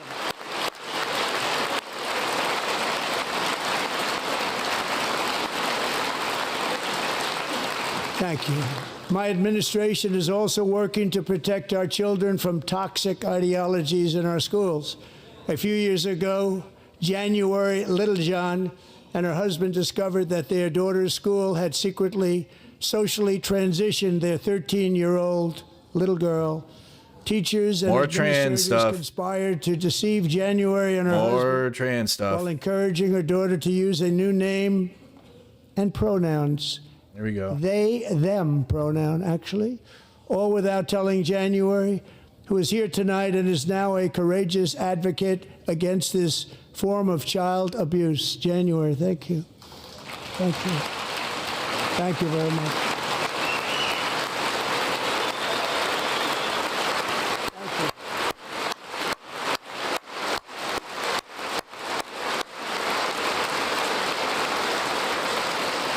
Thank you. Stories like this are why, shortly after taking office, I signed an executive order banning public schools from indoctrinating our children with transgender ideology. Again, remember when he brought up trans issues earlier in this I address? also signed an order to cut off all taxpayer funding to any institution that engages in the sexual mutilation of our youth.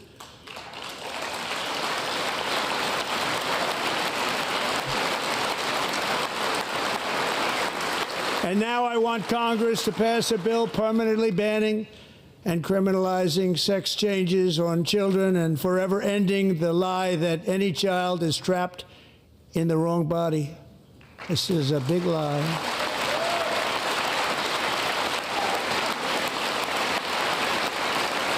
And our message to every child in America is that you are perfect exactly the way God made you. because you can't say you're perfect exactly the way you are, because that would go against everything that you're saying. And that would actually be the whole point of it, right? To allow them to be who they are. So you got to do some religious bullshit gaslighting. Our schools and out of our military, and it's already out, and it's out of our society. We don't want it. Wokeness is trouble. Wokeness is bad. It's gone. It's gone. He already said this. And we feel so much better. Didn't he already say we've defeated the woke? Feel better. Didn't he already say this? We're recycling things now. Our We're going through it again. Back through the ringer. Ideologues, they will be fighters and warriors. They will fight for our country. And Pete, congratulations, Secretary of Defense. Hey, sub to the channel, you guys, to help me fight back against this. If you haven't, come to YouTube, subscribe to my Twitch. And he's not big into the woke movement, I can tell. Every single day. I know him well. I am pleased to report that in January, the U.S. Army had its single best recruiting month in 15 years, and that all armed services are having among the best recruiting results ever in the history of our services. What a difference.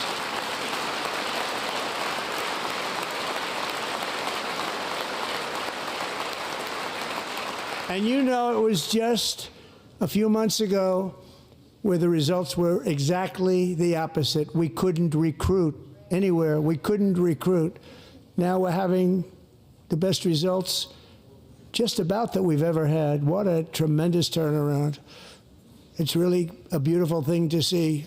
People love our country. How many lives is he at now? They love our country. What's the lie count? In our military again. So it's a great thing, and thank you very much. Great job. Thank you. Are we in the 200s now? We're joined tonight by a young man, Jason Hartley, who knows the weight of that call of duty. Jason's father, grandfather, and great-grandfather all wore the uniform. Jason tragically lost his dad, who was also a Los Angeles County Sheriff's deputy when he was just a boy, and now he wants to carry on the family legacy of service. Jason is a senior in high school, a six-letter varsity athlete, a really good athlete, they say, a brilliant student with a 4.46, that's good, GPA. And his greatest dream is to attend the U.S. Military Academy at West Point.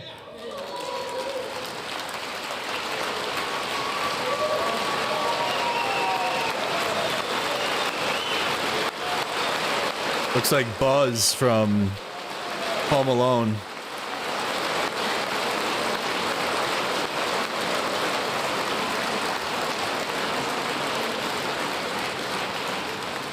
And Jason, that's a very big deal getting in. That's a hard one to get into. But I'm pleased to inform you that your application has been accepted. You will soon be joining the Corps of Cadets.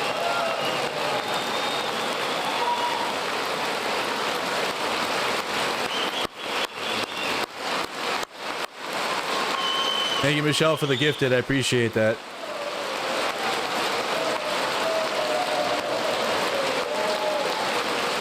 So much for merit. So much for merit.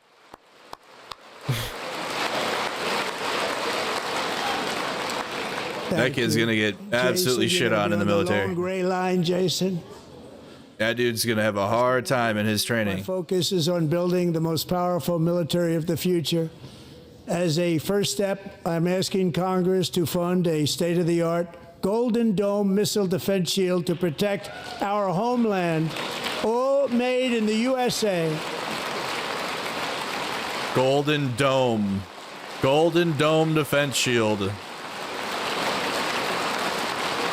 And Ronald Reagan wanted to do it long ago, but the technology just wasn't there, not even close. But now we have the technology. It's incredible, actually. And other places, they have it. Israel has it. Other places have it. And the Yeah, United Israel States has have it. Israel, right? Israel. Kim, right? They should have It's it. all Israel, only But Israel. it's a very, very We have Patriot missile systems. We don't need the David sling and all that bullshit that Israel has. protected, and we're going to protect our citizens like never before. To boost our defense industrial base, we are also going to resurrect the American shipbuilding industry, including commercial shipbuilding and military shipbuilding.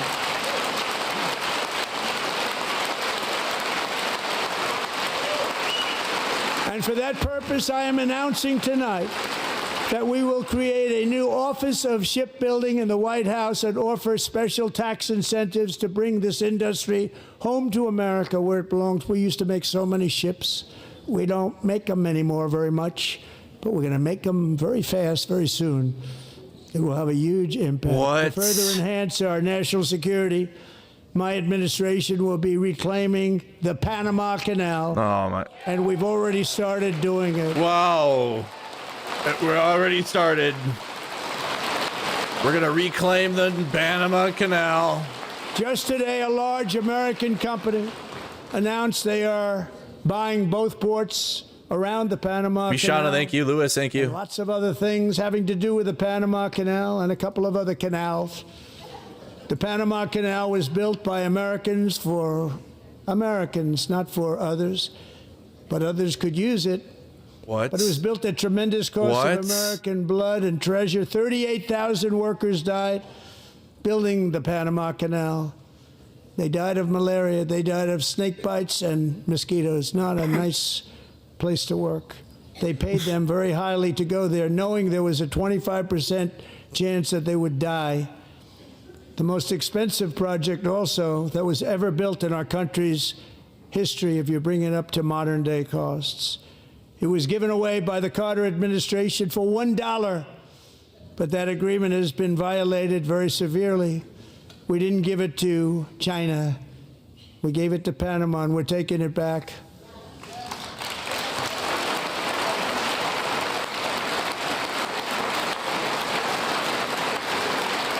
Oh, we like that. I thought no more wars. Marco Rubio in charge. Uh-oh. Good luck, Marco. Not me. Now, Not me, we know who Marco. to blame if anything goes wrong. Exactly. Exactly. Well, Marco's been amazing, and he's going to do a great job. Think of it. He got 100 votes. You know, he was approved with actually 99, but the 100th was this gentleman, and I feel very certain. So let's assume he got 100 votes, and I'm either very, very happy about that or I'm very concerned about it. But he's already proven. I mean, he's a great gentleman. He's respected by everybody, and we appreciate you voting for Marco. He's going to do a fantastic Little job. Marco. Thank you. He's doing a great job. Cuck. Oh. Oh. Great job. My little Marco. And I also have a message tonight for the incredible people of Greenland. We strongly support your right to determine your own future. Jesus. And if you choose, we welcome you into the United States of America. We need Greenland for national security and even Really? international security. Do And we? we're Do working we? with everybody involved to try Well. and get it. But we need it really for international world security. Really? International And I world think we're gonna get security? it. What is that? One way or the other, we're going to get it. Really? Really? We will keep you safe. Really? We will make you rich, and together we will take Greenland to heights like you have Jesus. never thought possible before. It's a very small population, but very, very large piece of land and very, very important for military security. America is once again standing strong against the forces of radical Islamic terrorism. Just 3.5 casual years ago, ISIS threatening to terrorists invade killed 13 Greenland. American service members. Just casually and threatening to countless invade others Greenland. in the Abbey Gate bombing during Listen. the disastrous and incompetent withdrawal from Afghanistan. Not that they were withdrawing, it was the way they withdrew. Perhaps the most embarrassing moment in the history of our country. Tonight, I am pleased to announce that we have just apprehended the top terrorist responsible for that atrocity, and he is right now on his way here to face the swift sword of American justice.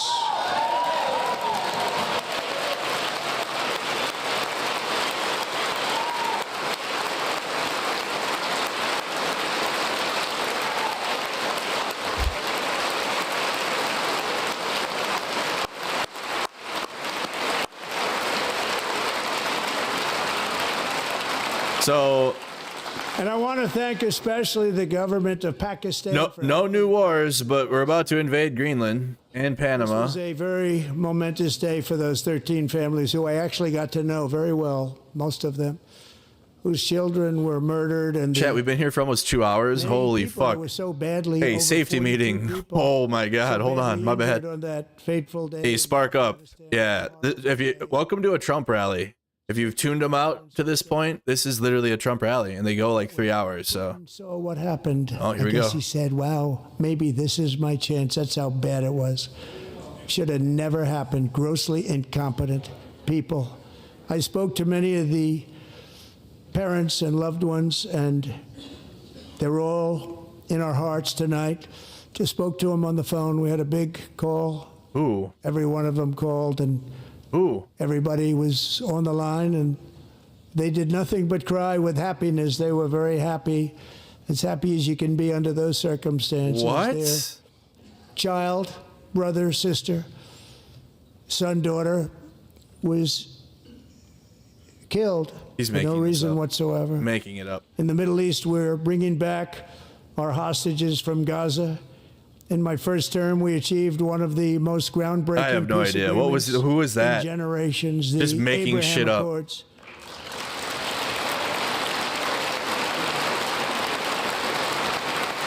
Just saying things. Just saying whatever.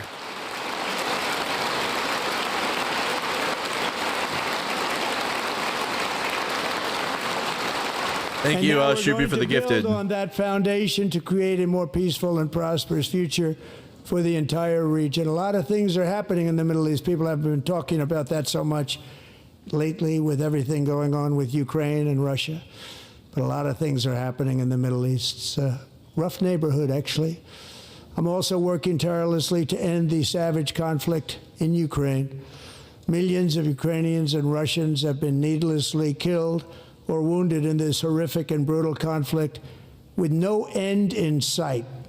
The United States has sent hundreds of billions of dollars to support Ukraine's defense. With no security, with no security? What? With no security? What does that even mean? Yeah, notice this, the light clap you have. Do you want to keep it going for another 5 years? Yeah, you would say Pocahontas says yes.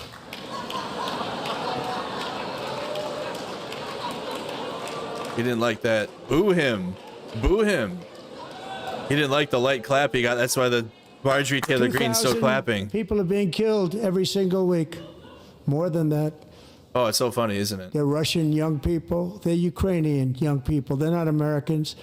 But I want it to stop. Meanwhile, Europe has sadly spent more money buying Russian oil and gas than they have spent on defending Ukraine, by far. Think of that. They've spent more buying Russian oil and gas than they have defending. And we've spent perhaps $350 billion. No.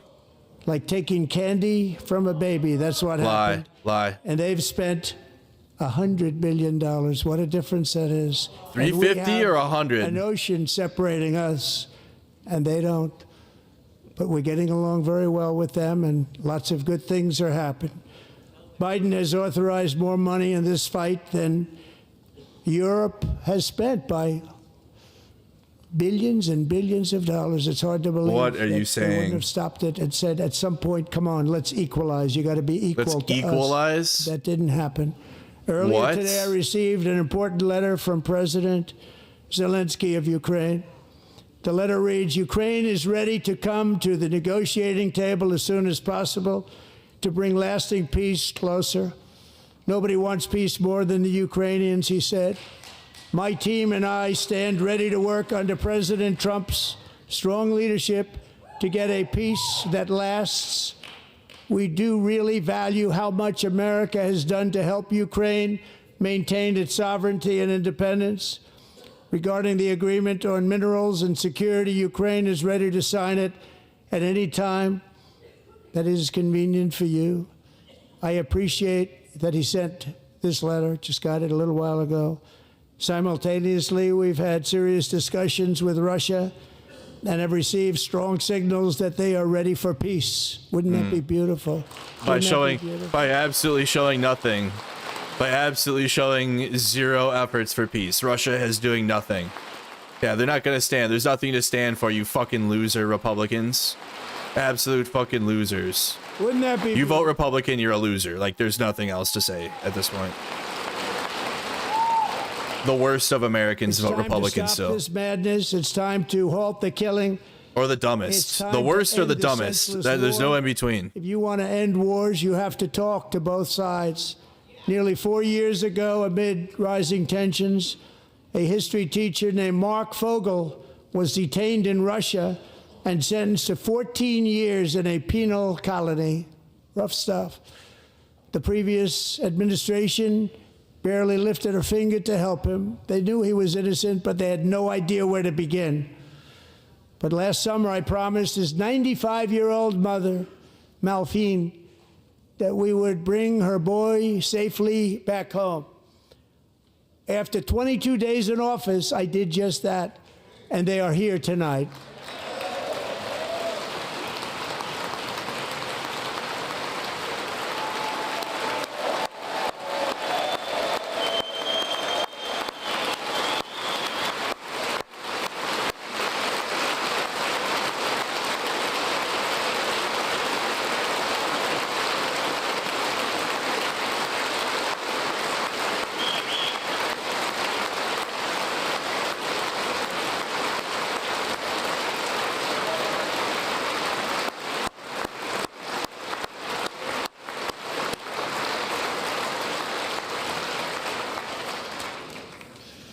To Mark and his great mom, we are delighted to have you safe and sound and with us.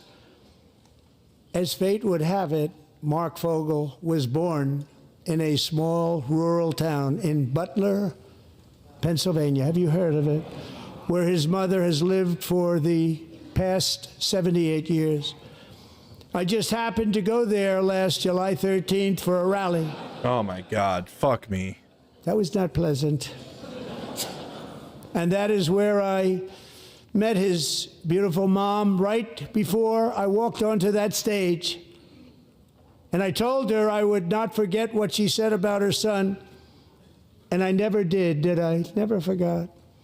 It's all about Less than me. 10 minutes later. It's all about me. At that same rally. You staged an assassination attempt. Rang out. Yep, that you and a staged. sick and deranged assassin Trump staged unloaded it. 8 bullets from his sniper's perch. Yep. What happened to your ear? Many thousands of people. Why do you not have ear My damage? life was saved by a fraction of an inch. Mm-hmm.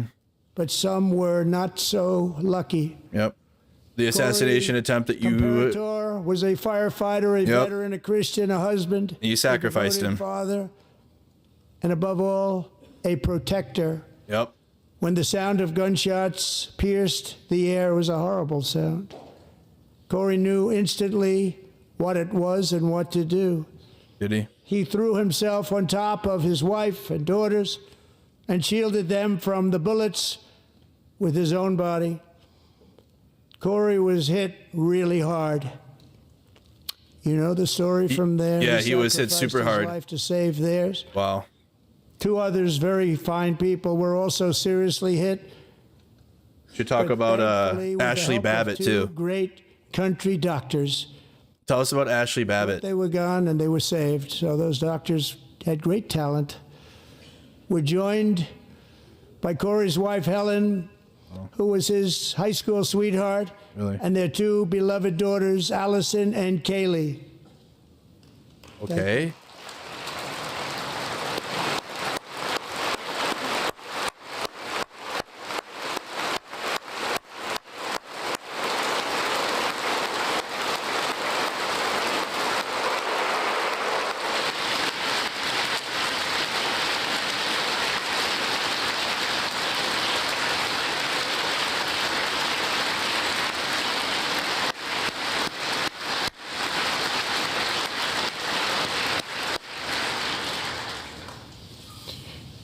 To Helen, Allison, and Kaylee, Corey is looking down on his 3 beautiful ladies right now, and he is cheering you on. He loves you. He is cheering you on. Corey was taken from us much too soon, but his destiny was to leave us all with a shining example of the selfless devotion of a true American patriot. It was love like Corey's that built our country, and it's love like Corey's that is going to make our country more majestic than ever before. I believe that my life was saved that day in Butler for a very good reason. Oh my I was God. saved by God to make Oh America my great God. again. I Go believe fuck that. yourself. Go fuck yourself. If you're a Christian, if you claim to be a Christian, this is blasphemy. This is blasphemy. If you don't disavow this, you're not a Christian. You're not a true Christian. You don't believe in God. You're fake. Fake as fuck. Thank you. You know, thank God I don't go to church anymore or do any of that shit because it's so, most of it's fake. Thank you very much. Majority From the of it's fake. Patriots of Lexington and Concord to the heroes of God, Gettysburg and did God Normandy, saved from the me. warriors who crossed the Fuck outta here. Delaware, to the trailblazers who climbed the Rockies, and from the legends who soared at Kitty Hawk to the astronauts who touched the moon. Americans have always been the people who defied all odds, transcended all dangers, made the most extraordinary sacrifices, and did whatever it took to defend our children, our country, and our freedom. Bro, you don't even believe in God. Bro, I was born a Catholic. I had my first communion in the Catholic Church. I was raised a Christian. I know, I've read the Bible 3 times. I guarantee you I know more about religion than you do and everything about Christianity than you do. I will shit on you in any religious debate about Christianity. Who censor us, silence us. And I'll tell you, I'm not religious. Americans are today a proud, free, sovereign, and independent nation that will always be free, and we will fight for it till death. We will never let anything happen to our beloved country, because we are a country of doers, dreamers, fighters, and survivors. Our ancestors crossed a vast ocean, strode into the unknown wilderness, and carved their fortunes from the rock and soil of a perilous and very dangerous frontier. Back it up, AM. Back it They up. chased our destiny across a boundless continent. Thanks for They stopping built by. the railroads, laid the highways, and graced the world with American marvels like the Empire State Building, the mighty Hoover Dam, and the towering Golden Gate Bridge. They lit the world with electricity, broke free of the force of gravity, fired up the engines of American industry, vanquished the communists, fascists, and Marxists all over the world, and gave us countless modern wonders sculptured out of iron, glass, and steel.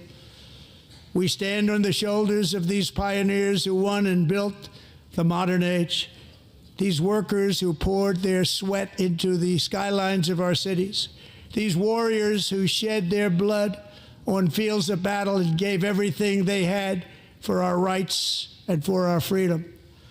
Now it is our time to take up the righteous cause of American liberty.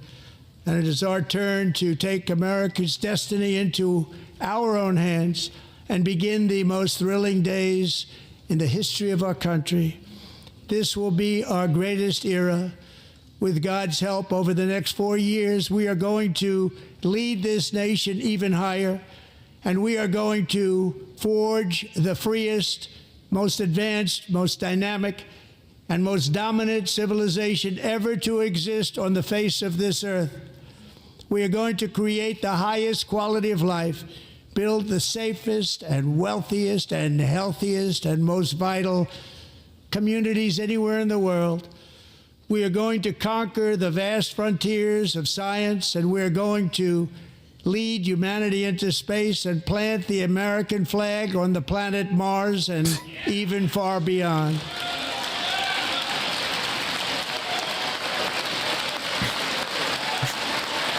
That's what Americans want. Americans want to see the American flag on Mars. They don't, they don't want cheaper groceries or gas prices or, health care. And through it all, we are going to rediscover the unstoppable power. They want the flag on the American moon spirit. or the fucking Mars. We are going to renew unlimited promise of the American dream. Every single day we will stand up and we will fight, fight, fight for the country our citizens believe in and for the country our people deserve. Jesus.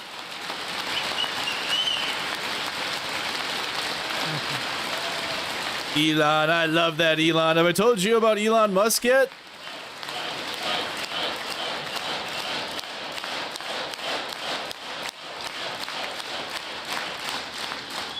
My fellow Americans, get ready for an incredible future because the golden age of America has only just begun. It will be like nothing that has ever been seen before. Thank you. God bless you. Thank God. And God bless. Thank Christ America. it's over. Thank God it's over. Well, I even have a binder there for him.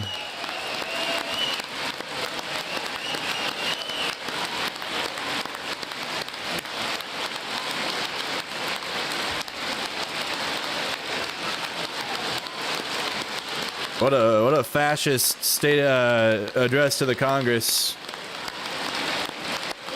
Republicans are completely like they're in their zone only. Thank you. Thank you very much. They're in their fascist zone. Thank you very much.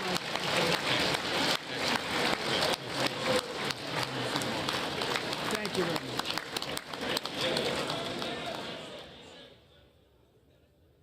Yeah, terrible. Well, now we get the response. I don't know if it's going to be on here or what.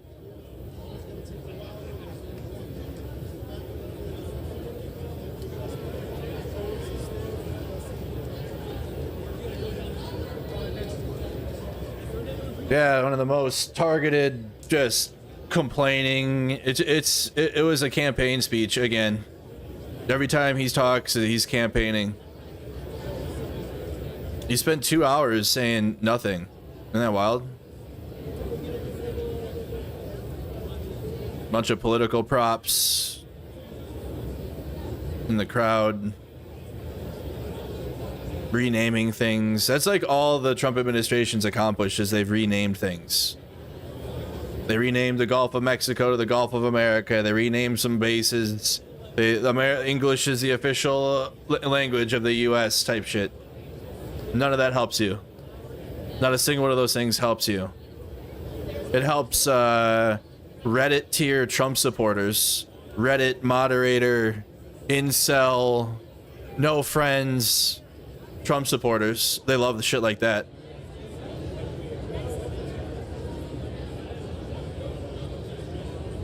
What? Who's airing the? Is it going to be AP?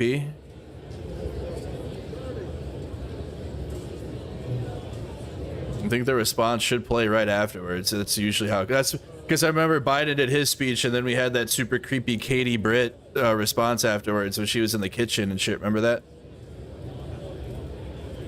That was the weirdest fucking thing ever. Wow, Trump was right about everything. Look at that. Marjorie Taylor Greene looks like a super fan. Little cultist.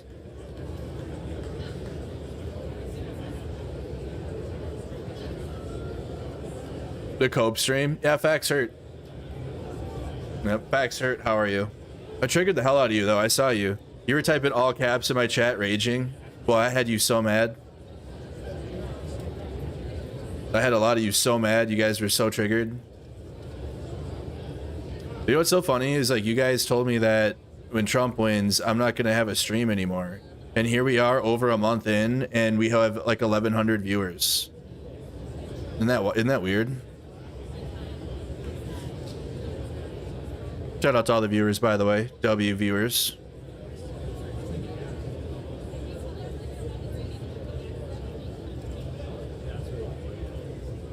Okay, so at this point, we're just waiting for the response, wherever it's going to be.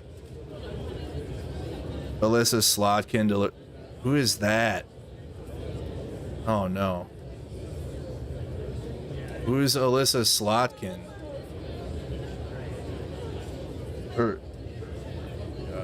But we need a Jasmine Crockett to deliver it or something.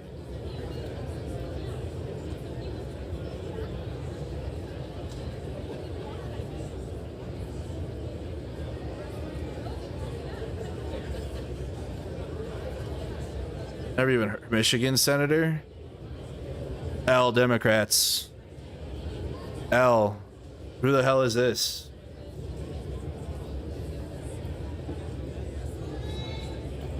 Why don't you have AOC or Jasmine Crockett or somebody that's actually making waves, or Bernie? I think Bernie is doing one by himself. I think Bernie's doing his own. But no, maybe hopefully she's smart. But like, we need somebody that most people know. Like when you say the name, they know who the fuck that person is. That's how it works. You have to break it down so like atomic level. If you have to explain who they are, L.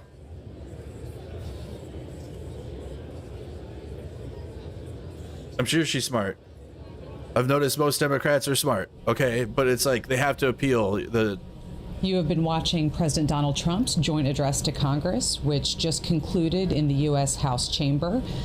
He is still making his way. Well, we'll see how her response goes. Maybe this is an opportunity for her to introduce herself. I'm Alyssa Slotkin. Hear the Democratic response from Senator Alyssa Slotkin of Michigan. We'll be bringing you those remarks as soon as they begin. But for now, we are still seeing President Trump making his way. She said she's awesome. Many of these lawmakers who have been listening to him now hoping to get that selfie. Some of them may, as they do at the State of the Union, may be having him sign copies of his remarks. Yeah, because they're cultists, super fans. Declares the joint session of the two houses now dissolved. There's Speaker Mike Johnson officially calling into these proceedings. Yeah, the Democrats already left. I'm still here with Josh Boak, and Josh, we'll talk maybe a little bit later after the Democratic response, dive a little bit deeper into the president. Hopefully she delivers some fire. We'll see how empty this chamber already is, with many of the Democrats who had stuck around. Some of them did leave during the president's remarks, but we saw a pretty swift move toward the exits from a lot of members of the opposition party. Right. They exited fast. And Huntress, thank you for joining the channel. Speech was really focused at that MAGA red meat. So it's not surprising that that MAGA red meat. Come on, stop. All right. I'm hoping she's got some fire here. Yep. I'm just reacting I'm going off of populism for the left. That's what it is, guys. And that's what has to work, in my opinion. I could be wrong. But in my brain, for strategy for the Democratic Party, it has to be populist. It can't be like, oh, well, here's, like someone you've never heard of. It's got to be someone that's out here putting in work. That's like out here doing that's showing up in your Instagram feeds, or that's showing up in your TikToks.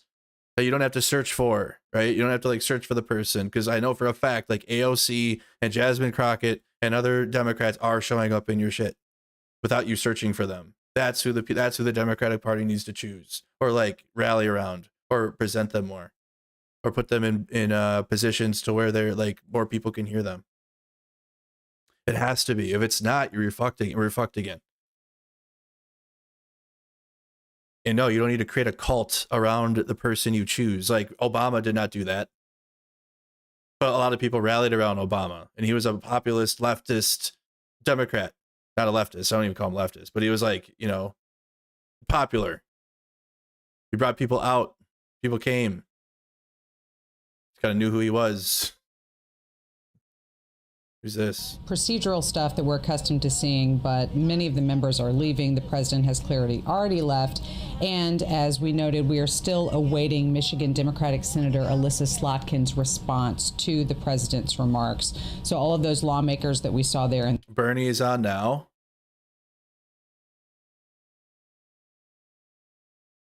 We're waiting for her.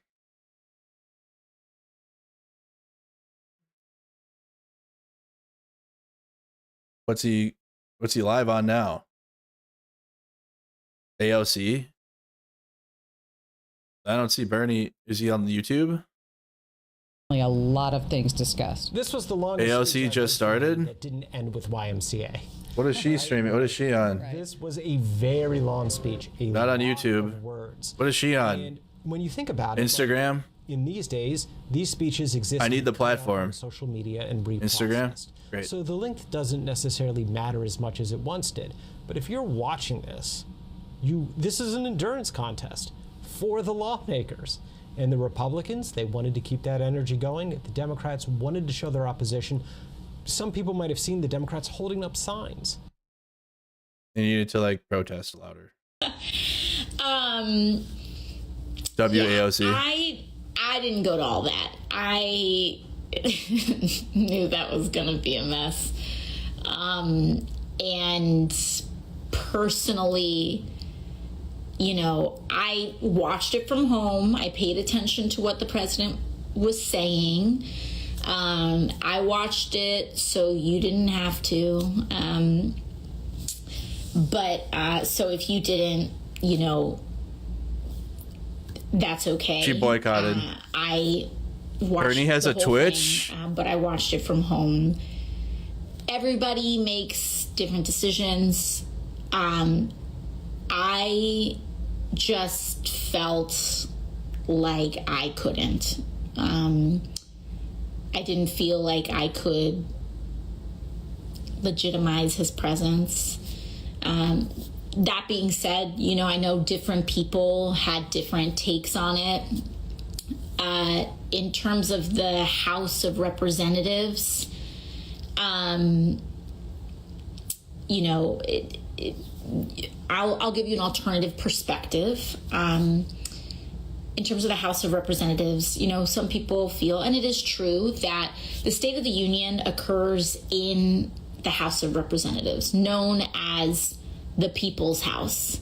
And technically, in terms of the proceedings of the State of the Union, an interesting thing about the House is that it is different from almost every other chamber in that only House members are typically allowed in the House of Representatives.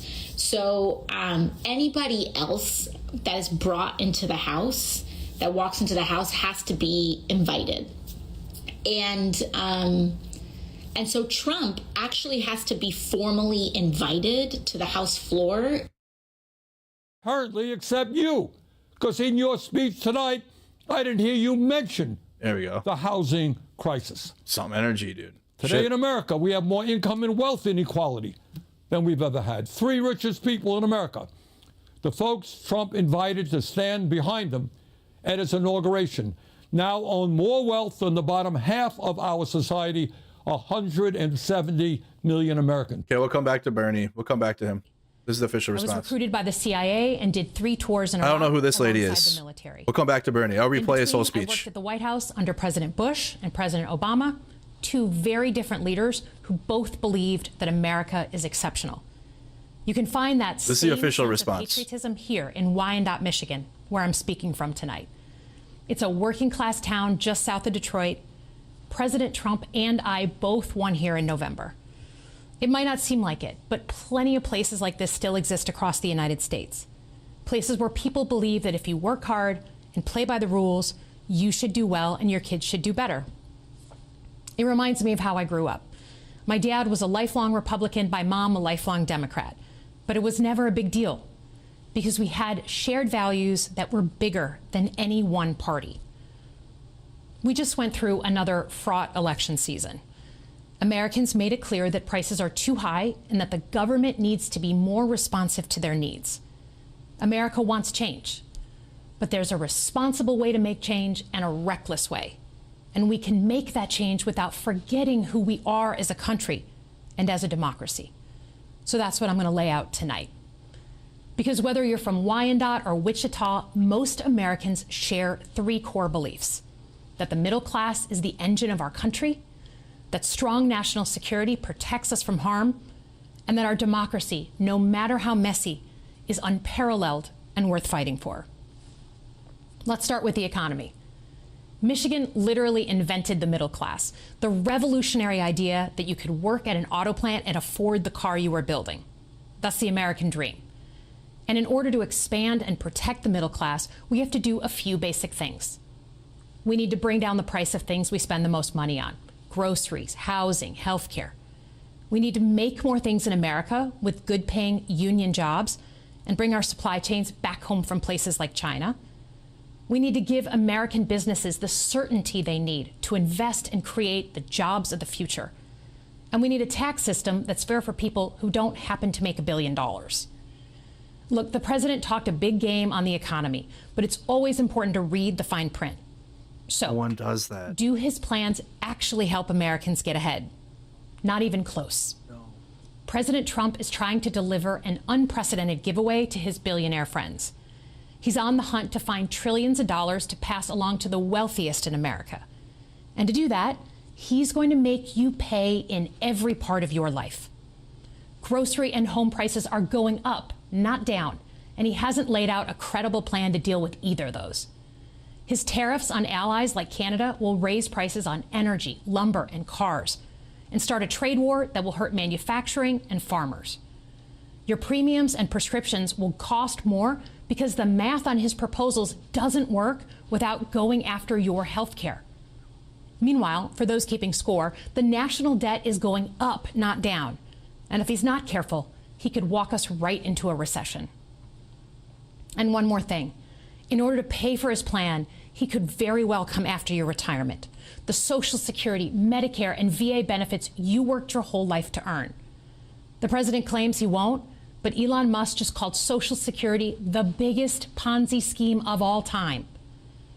While we're on the subject of Elon Musk, is there anyone in America who is comfortable with him and his gang of 20-year-olds using their own computer servers to poke through your tax returns, your health information, and your bank accounts?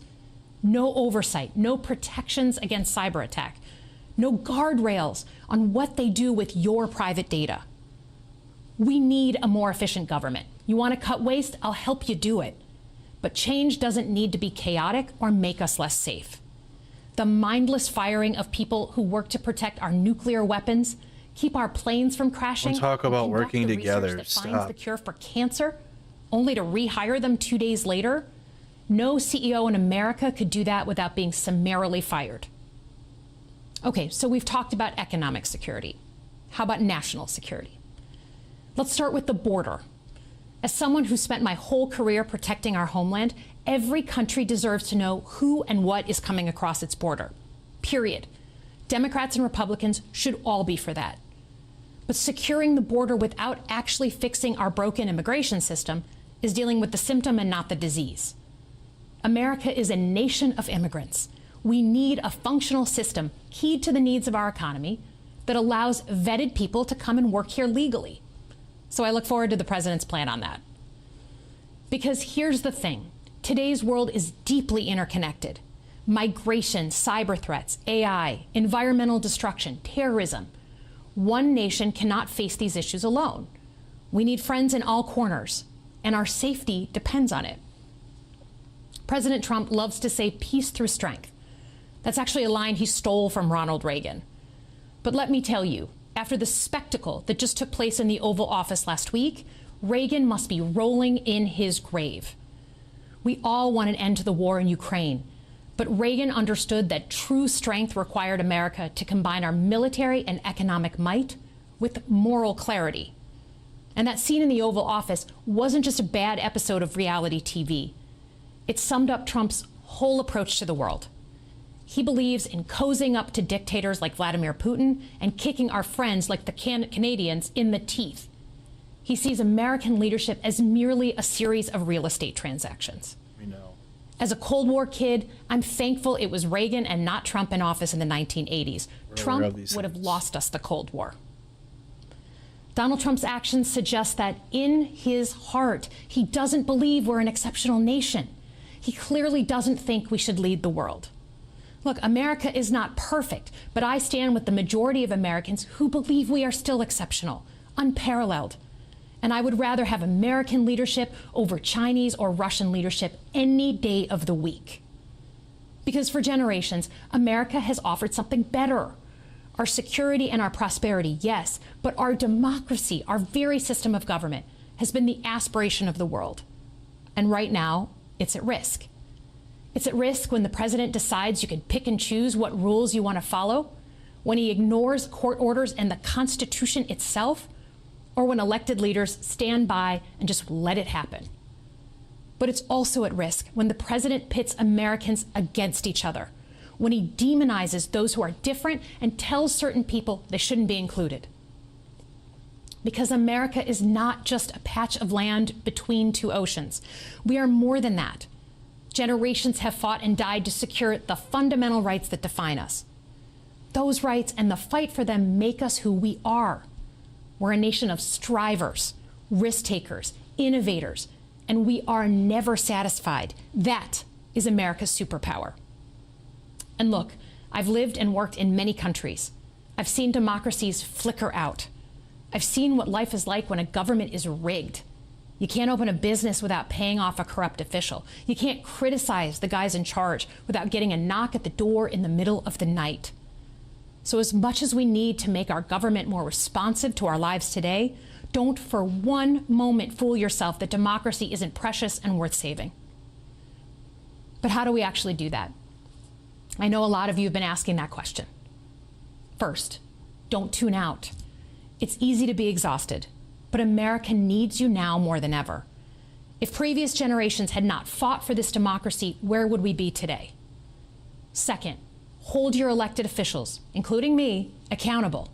Watch how they're voting. Go to town halls and demand they take action. That's as American as apple pie. Third, organize. Pick just one issue you're passionate about and engage. And doom scrolling doesn't count. Join a group that cares about your issue and act. And if you can't find one, start one. Some of the most important movements in our history have come from the bottom up. In closing, we all know that our country is going through something right now. We're not sure what the next day is going to hold, let alone the next decade. But this isn't the first time we've experienced significant and tumultuous change as a country. I'm a student of history, and we've gone through periods of political instability before. And ultimately, we've chosen to keep changing this country for the better. But every single time, we've only gotten through those moments because of two things: engaged citizens and principled leaders. Engaged citizens who do a little bit more than they're used to doing to fight for the things that they care about, and principled leaders who are ready to receive the ball and do something about it. So thank you tonight for caring about your country. Just by watching, you qualify as engaged citizens. And I promise that I and my fellow Democrats will do everything in our power to be the principled leaders that you deserve. Good night, everyone.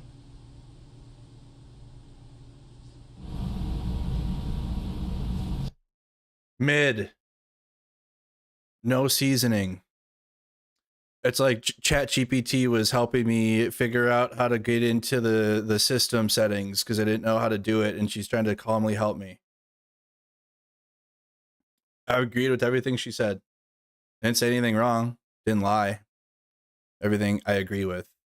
But the message was like delivered so like you're in a library when that's not what the time right now is. Not library speak. The time right now is not Americans, let's come together and like we're actually just better than they are. And Trump is bad. We need to hear like what you guys are doing. You're the politicians. Americans are already out protesting and already doing all that. Already gathering or trying to figure it out. Because a lot of the activist groups that have been doing it for a long time aren't really attaching themselves to this yet. I don't know why. And they're not. So it's like people that have never done it before are out there trying to start protests, and it's a whole lot. But the energy wasn't there. The time requires anger. Okay, the moment requires anger. It doesn't require calm speaking and unify speak. And no, like Donald Trump is the enemy of the United States. Donald Trump is doing unconstitutional acts. Donald Trump is tearing down the fabric of the United States of America.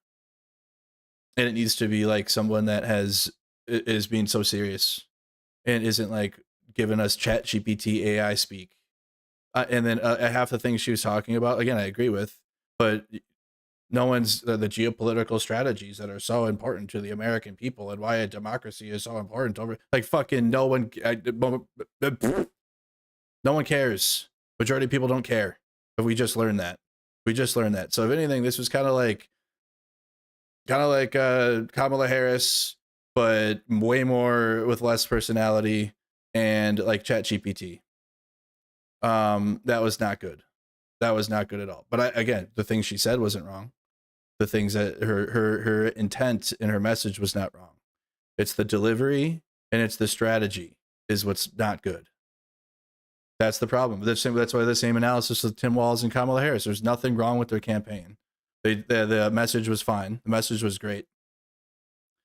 But the delivery of it was not good. Bernie's still cooking.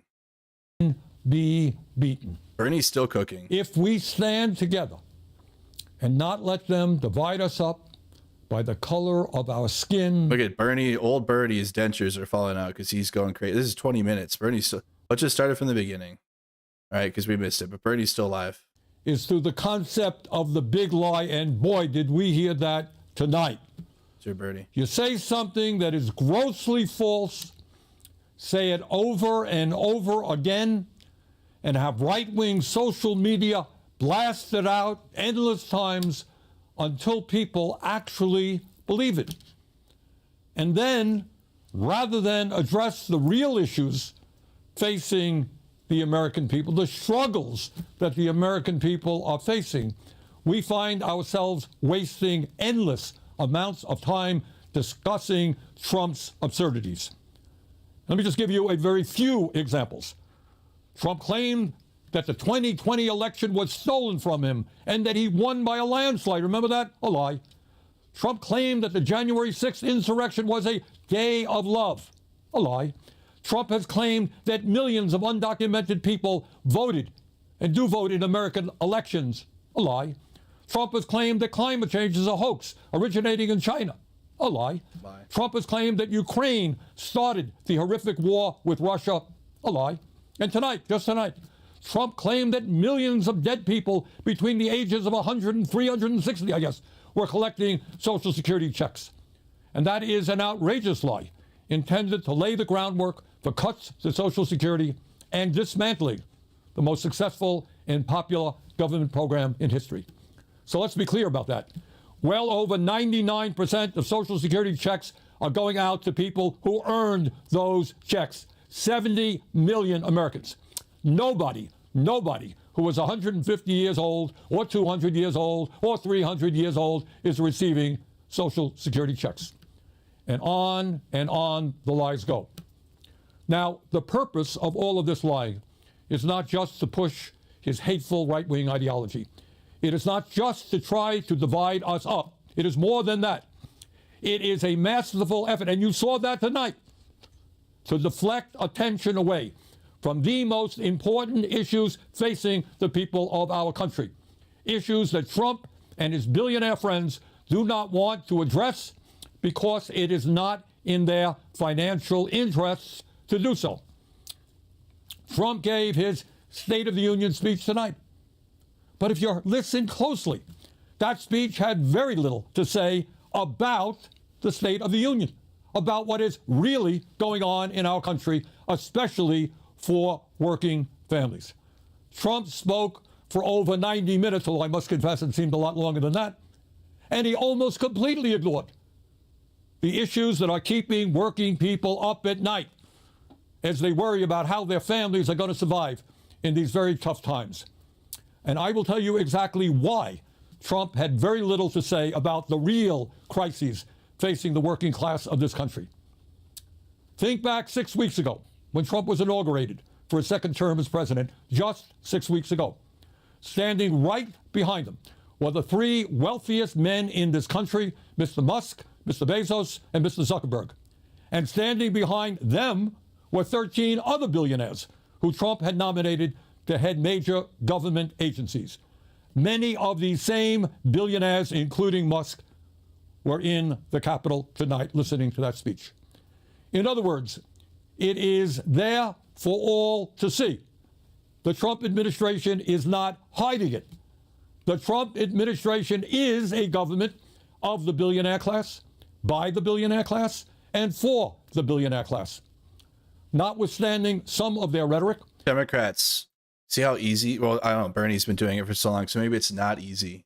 But putting out coordinated messages at the same day, giving alley-oop for the MAGA Republicans to shit on you, having the most mid-milk toast ever, no seasoning response to Donald Trump's speech was not good.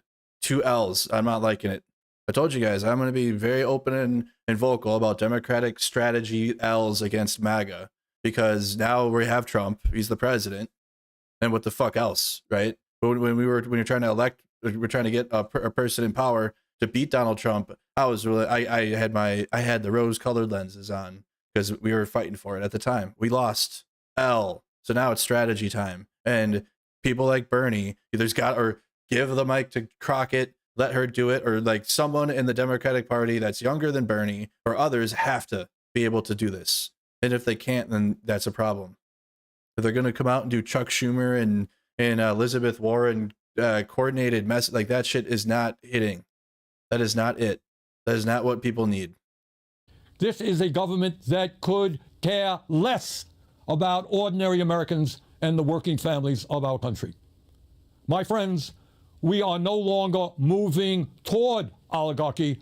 We are living in an oligarchic society. Now let's take a moment and try to escape from... Only a centrist can beat Trump? Wrong. A centrist will help Trump keep winning. It'll help MAGAs keep winning. If anything, Kamala and Tim Walz prove that centrism is just a pathway for Trump to win again. Because the centrists, especially the Republican centrists, really like that, because then they can stay comfortable and still vote Republican and not really change anything actually, or like fight back actually against MAGA. They could be like, oh, well, it's like a Democrat I'm comfortable with, I guess, you know, I ain't really going to push back against my thing. I don't agree with Trump at all, and it's so bad, but, you know, they're not really going to push back against the party or Trump, so, and we can't have that. It just can't happen. You want to win, it's got to be somebody progressive, or progressive or more than that, not somebody that's mid. It's just not going to work at all. The person that's progressive will rally the mid people. The people that are mid and that are like centrist, the progressive person will automatically rally them if they want to be. But that it'll happen because they'll be inspiring and charismatic and optimistic, and the person that's centrist will just be like, okay, well, I like listen to what they have to say. At least they might be more comfortable with somebody that's like centrist as hell and pointless. But the progressive will draw them. It'll happen because people that were MAGA like me back in 2016 were like, oh, this Bernie guy actually has like yeah. I guarantee you, Bernie probably would have won the 2016 election. Bernie would have won because a lot of MAGAs that they were going to vote for Bernie. And then because Bernie got shit on by the Democratic Party, a lot of people were like, well, I got to vote for Trump because Bernie was like the outlier. He was like the one that isn't a part of the Democratic Party, and Trump really isn't a part of a party at all.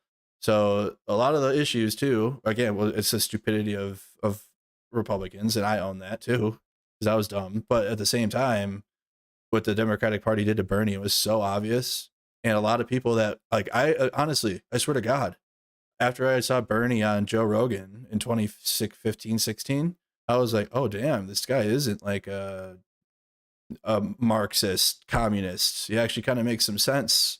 It actually makes a lot of sense. A lot of rich people out here and they don't pay their fair share. It's like as basic as it can get. And the Democratic Party was like, no, we're gonna go with Hillary. It's her time. All right. It's hers. It's fine. It's finally her chance. Who's the fucking dumbest, right? So honestly, you would have probably had a lot of MAGAs that are now cooked because they've been in the Trump MAGA base now for almost 10 years. They probably would have been a Bernie liberal or a Bernie leftist if the things would have played out how it should have. Just being honest. From Trump's parallel universe, the universe that you heard tonight. And let's do something really, really radical. Let's actually take a hard look at the problems that Americans are facing. Today, 60% of Americans are living paycheck to paycheck. Unlike Trump, I grew up in a family that lived paycheck to paycheck, and I know something about that reality. It means that every day, millions of Americans worry about how they're going to pay their rent, pay for childcare, pay for a doctor's visit when they get sick. They worry about what happens when their car breaks down and they can't afford the $1,000 it costs to get it fixed, and what happens when they can't get to work because they don't have a car. They worry about how they can afford to buy healthy food for their kids when the price of food is off the charts. Funny? I heard Trump speaking for 90 minutes tonight. I didn't hear one word from him about the economic reality facing 60% of our people. Exactly. Or the enormous stress that they are living under. 90-minute speech, not one word about the economic reality facing American workers. But that's not all. Today in America, everyone knows that our healthcare system is broken. It is dysfunctional, and it is outrageously expensive. We remain the only wealthy nation on earth not to guarantee health care for all. Mr. President, you really want to make America great again? Then make sure that every American, regardless of income, can go to a doctor or a hospital and not worry about how they're going to pay the bills. President Trump, health care is a human right. I didn't hear one word from you. Not one word. Over 90-minute speech, not one word from you about the health care crisis that is impacting many, many millions of our people. That's how you talk to this. That's how you talk at Trump. Now, you don't play, we know we're better. We're just better. You know, we're not like them. That's not going to work. It doesn't work. Nor did I hear you say why we pay by far the highest prices in the world for prescription drugs, sometimes 10 times more than the people in other countries, and why 1 out of 4 Americans are unable to afford the prescriptions their doctors prescribe. Not one word about the outrageously high cost of prescription drugs. Mr. President, we have nearly 800,000 Americans who are homeless. Over 20 million of our people spend more than half of their limited income on housing. We have a major housing crisis in America. Everyone knows it, apparently, except you, because in your speech tonight, I didn't hear you mention the housing crisis. Today in America, we have more income and wealth inequality than we've ever had. 3 richest people in America, the folks Trump invited to stand behind him at his inauguration, now own more wealth than the bottom half of our society, 170 million Americans. Did anyone out there hear one word from the President of the United States on that enormously important issue which gets to the very fabric of our society? So few owning so much while so many people suffer. And here's something else the President forgot to discuss. Not only is our life expectancy 4 years lower than other wealthy countries, the bottom 50% in this country, the working class of America, on average, live 7 years shorter lives than the top 1%. Got that? What the hell were all of you saying about the economy 2 years ago? We were being realistic about the situation because we just came out of COVID that shut down the entire world, and the economy was not going to immediately bounce back to post-Obama era economic success because the world shut down. And then guess what? The world then went back out and it wasn't shut down again. And guess what also happened? The corporations did not lower prices because they raised prices because the demand went down, because people were at home. And then people went back out there and the prices were still very high and they still have not gone back down. That is why. But guess what? Biden brought down the inflation from 9% in 2022 to 2.9% when he left office. He was only actively contributing to lowering inflation, increasing jobs. We don't have a jobs problem. We do not have a jobs problem in the United States whatsoever. It is so easy to find a fucking job. Anybody can get a job now. And you don't have to even have experience in the field, which is awesome. I'm not saying that's a bad thing. But you can get started in anything now. You don't even have to go to school. And you can go there if you have Riz and you're confident and you want to do the thing, go do it. And you'll probably get hired because people are looking for workers. Because the jobs are just everywhere. The issue is, now that Trump's in office, now that we got tariffs kicking in, now that we got healthcare benefits getting slashed and your Social Security at risk, now it's weird. Now it's not so comfortable. And that's why consumer confidence is going down. Hundreds of thousands of people have lost their jobs in the federal government that Trump's taken over. So it probably will be a jobs problem here soon, thanks to Trump. In other words, being poor or working class in this country today is a death sentence. Did you hear any discussion tonight as to why so many of our people are living shorter lives than they should? During his speech tonight, Trump did not have one word to say about how we are going to address the planetary crisis of climate change. The last 10 years, as most Americans know, have been the warmest ever recorded, and extreme weather disturbances and natural disasters have been taking place all over the world, from California to India, across Europe to North Carolina. And yet, not surprisingly, Trump had nothing to say about climate change, except, I guess, Drill, baby, drill. Well, that's going to help a whole lot. And let's be clear. Not only did Trump fail to talk about some of the most important issues facing the working class of America, but the solutions, in quote, he proposed would only make a bad situation even worse. Yep, I did hear Trump talk tonight about some tax breaks for working families in terms of not taxing tips, not taxing Social Security, and not taxing overtime. Fine. But that is chump change compared to the benefits he's going to give to the 1%. So Bernie Sanders is in Kenosha, Wisconsin this weekend. Should we make a trip back down memory lane? Should we go back to Kenosha, Wisconsin? And it doesn't tell the whole story about his tax policies. According to a recent study by the Institute on Taxation and Economic Policy, if all of Trump's so-called America First... Mercado's the kind of guy that believed Jesse Smollett. I actually did not. I was so MAGA at the time. I absolutely rejected the story completely. And actually, ironically, I was on the right side of it for wrong reasons. But no, I don't know how else to say. I was a Trump supporter, rutted right-wing Republican until 2019. I had enough of it. I was over it. The Unite the Right rally was just insane. Anytime you were like, hey, can we like stop some kids getting killed in school? That is TDS. Are you a Trump? Are you a lib now? I'm like, damn, dude, like just some gun reform, anything. And then January 6th was it. That was the final straw. That was truly the final straw. His handling of COVID too was so bad. There was no way I was voting for him anyways, but it was January 6th. So no, the Jesse Smollett thing, I was shitting on him. I was so MAGA, but I ended up being right anyway. So I didn't care. I still don't care, right? Because he lied. So First policies are enacted, including his tariffs, which he spoke a lot about tonight. The bottom 95% of Americans will see their taxes go up, while the richest 5% in our country will see their taxes go down, way down. Tonight, in so many words, Trump urged Congress to pass his big, beautiful budget. Do you know what's really in it? This budget would cut Medicaid by $880 billion. Oh, I guess Trump forgot to talk about that. $880 billion cut in Medicaid. According to one estimate, it means that up to 36 million Americans, including millions of children, would be thrown off the health insurance they have. Hey, a 90-minute speech tonight, not one word about throwing millions of kids off of the health insurance they have. When you cut Medicaid drastically, it means that nursing homes that receive 2/3 of their funding from Medicaid will either have to shut down, lay off workers, or significantly scale back the services they provide seniors. Gee, I didn't hear that from Trump tonight either.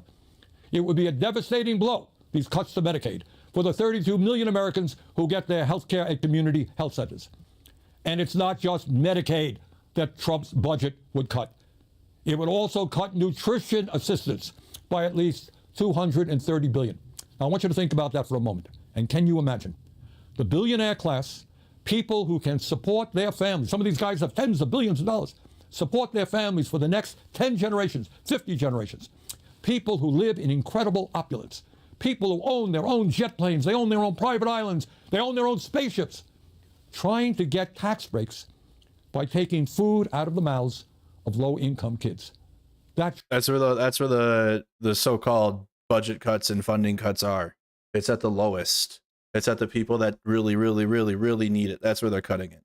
They're not cutting it at the top where the most bloated spending is, or even touching the big spending. That could be potential fraud. Could be. I don't know, but they're not litigating it. They're only destroying the lowest level aid and support to people. Truly is disgusting. What we are seeing is the Robin Hood principle in reverse.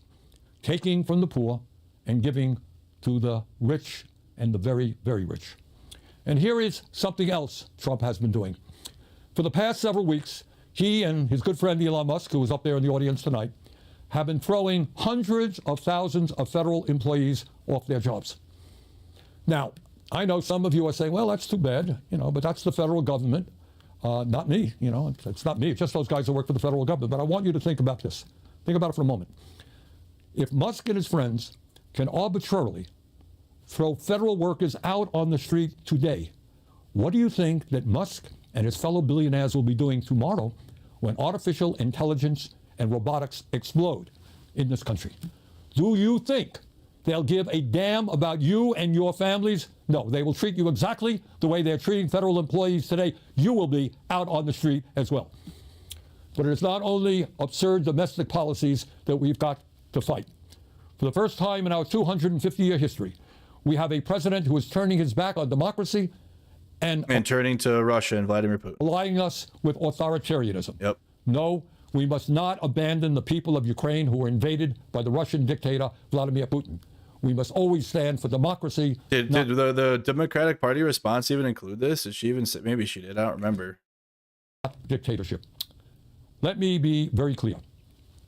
Regardless of where Trump is taking this country, here's what I think and what I believe the American people want us to do. They want us to end a corrupt campaign finance system. Well, golly gee, I didn't hear Mr. Trump talk about that tonight. A corrupt campaign finance system which allows a handful of billionaires to buy elections. It is beyond crazy that someone like Elon Musk can contribute over $270 million to help get Trump elected, and then he gets to run the government.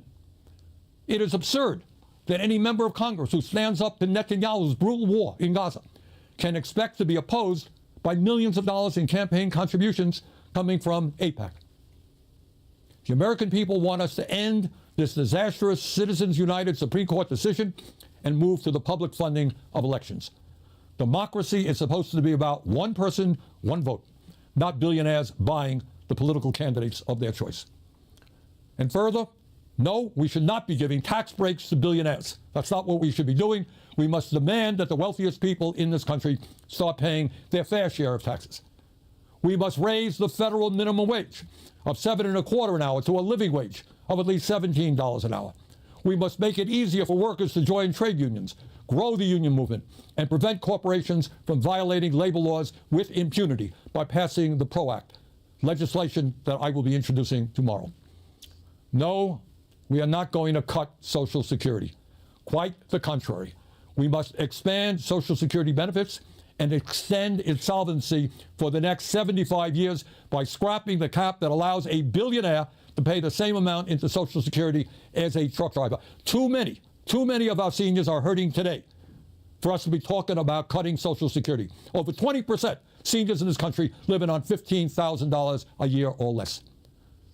Further, instead of making massive cuts to Medicaid, we must join every other major country in guaranteeing health care to all of our people through a Medicare for All single-payer program. We must also take on the greed of the pharmaceutical industry, get them to charge us what they charge other countries, reducing prescription drug prices by 50%. And at a time of a terrible housing crisis in Vermont and in every area of our country, we must build at least 4 million units of low-income and affordable housing, stop corporate landlords from jacking up rent prices, and establish a cap on rent. In a competitive global economy, we need the best educated workforce in the world. All of our young people must have the ability to get a higher education by making public colleges, trade schools, and universities tuition-free and canceling student debt. Yes, we can create millions of good-paying jobs by combating climate change and moving our energy system away from fossil fuels and into sustainable energy. You know, I heard a lot of talk about freedom tonight from Mr. Trump. Well, in a free society, we must absolutely guarantee that this is what you do. Bernie has picked apart actual Trump speech and what Trump said. Everything. Not, well, you know, we're better. What the fuck was even this? This was terrible. I'm sorry. The more I hear Bernie speak, the worse the rating of this is getting. That, like, she didn't even push back. She's like, Trump says lies or whatever. Not even that. She didn't even say that. It's the women of America who control their own bodies, not the local, state, or federal governments. Or Al Green, the guy, the politician that was standing and protesting Trump at the very start and had made them kick him out. Now, I know, because I've heard from many of you, that there are a lot of people out there who are feeling angry and frustrated at what's going on here in Washington, D.C. And some of you may feel a bit hopeless. So let me say this. At this particular moment in history, despair is not an option. Giving up is not acceptable. And none of us have the privilege of hiding under the covers. the stakes are just too high. Let us never forget, real change only occurs when ordinary people stand up by the millions against oppression and injustice. You disagree? You need to ignore Trump. It's not what he says, it's what he does. Not anymore. Not anymore. Because when he opens his mouth, bad things happen. So you can't ignore what he says. Because he's following through with the bad things he's saying. Before, maybe in his first administration, because he thought he had people in his circle around him, he could just kind of be mysterious and like just say things.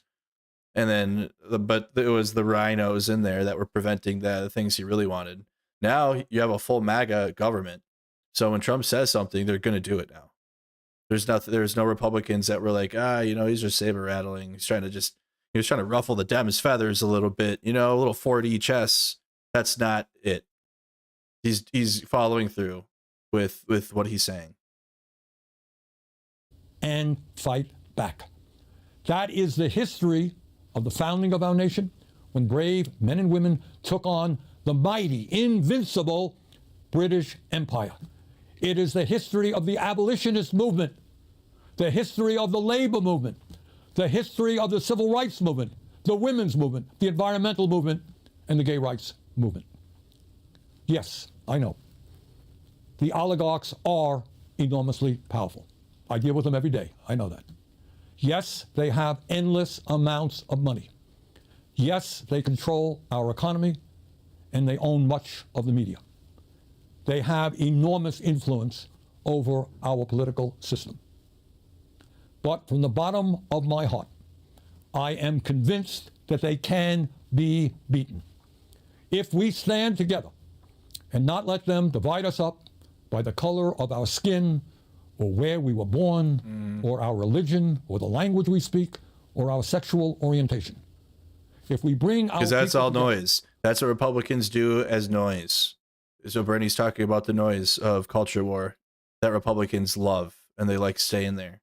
But the actual problems are class issues and billionaires and taking our benefits away. And while the Democrats don't do enough to stand up against it, they actually put bills forward that are good, but they still, like when we're watching total fascism, they're not meeting the moment. But anyways, the Republicans are absolute fascists now. So that like, that's the actual problem, is your money and how much you pay the government and how much money you're getting back. And if the government and the people are the person in charge of the government is redirecting your benefits into billionaires' pockets instead. And then saying, hey, this government program sucked anyways, huh? Why don't you go and get an Amazon subscription instead? Go try your luck in the private sector, bucko. They'll be like, hey, this public service sucks so much. And then like you rely on it and you're like, yeah, this thing does suck so much, doesn't it? And they're like, delete. It sucked though, didn't it? But like, yeah, it sucked, but like I liked it and I used it. And it helped me. Careful what you wish for, I guess, huh? Around an agenda that works for the many and not just the few. There is nothing in the world that can stop us. We can win. We will win. Let us go forward together. Thank you all very much. Much better message from Bernie, but here's not the... Is he still going? No, he's got to be done now. Yep. Much better. I was once critical of Bernie. I now understand my same, actually, unironically. As I was saying, the first time he went on Rogan, that was the first time I got to be like, oh, Bernie, because when you watch Fox, you got to realize, if you watch only Fox News, or if you watch only right-wing media, they provide a barrier of all Democrats are evil, and some of them are more evil than others. And that's it. There's no actual critical analysis as to why they're bad, or like what makes them evil, or like what policy decisions, or like what it's just they're evil, just evil, and that is so powerful. I wish it wasn't. I'm taking it from me, and I was young though, so but it doesn't matter. I was an adult, and I served in I was a sergeant in the army, so I was still capable of thinking, but it was a lot of media manipulation that prevents you from even like considering the other side or looking at it. So Rogan, when Bernie went on Rogan, that really broke through. January Little John.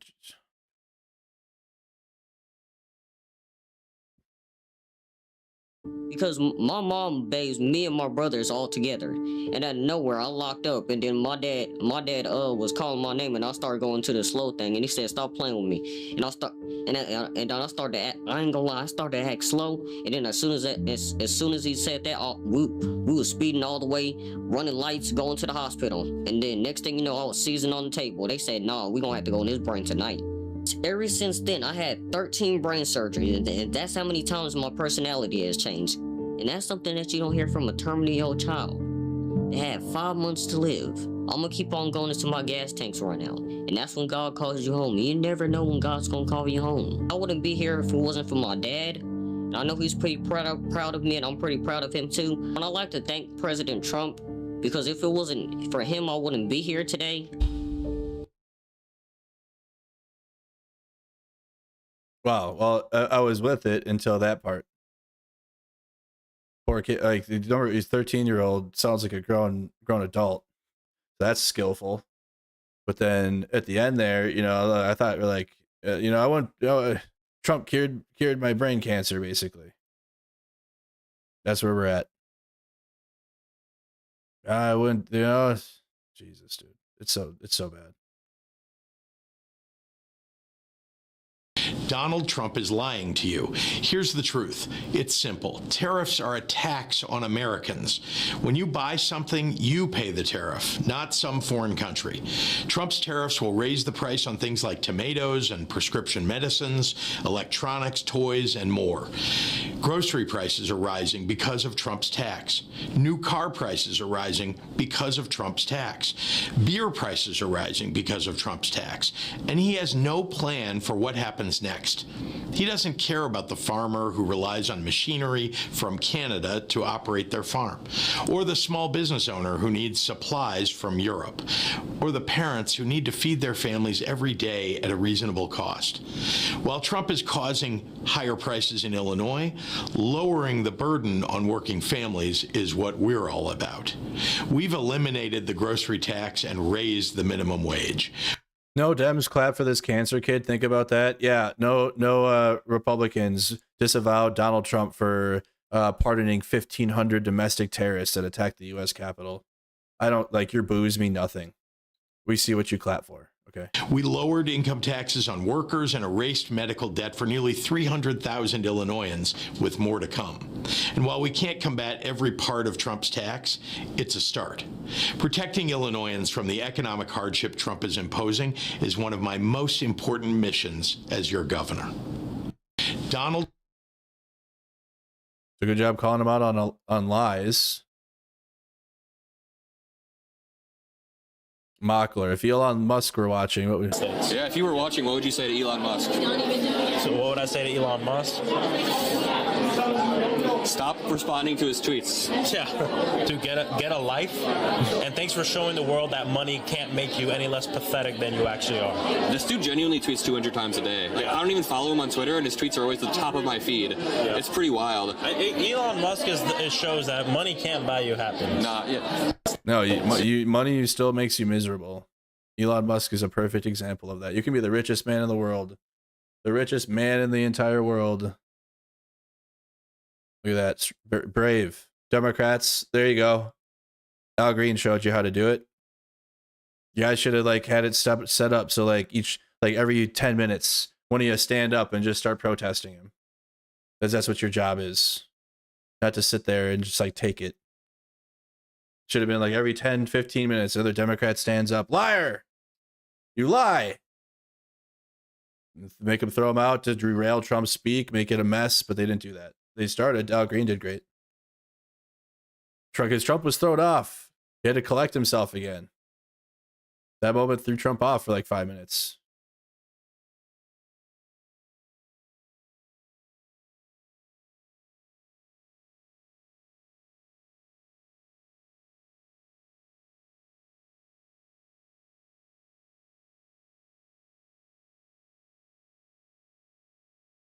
Well,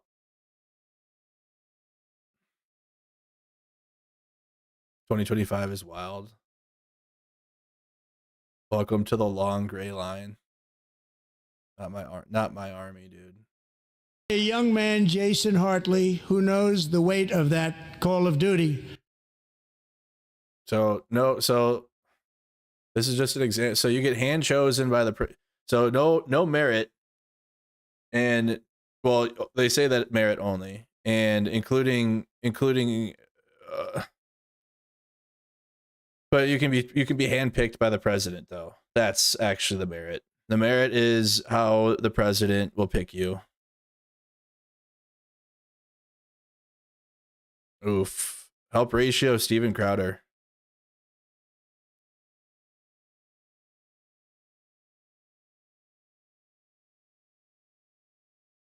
It's American to protest this guy, actually. It's more American. Actually, our ancestors are being channeled through everybody that's actually speaking up against this. And that concludes the worst birthday evening of my life.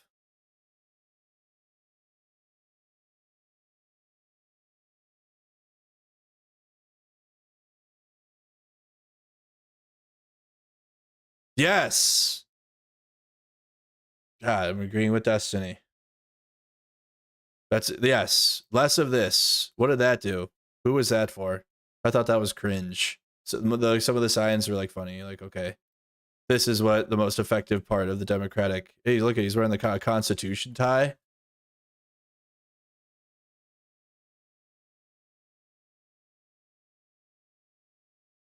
Yes. Al Green W.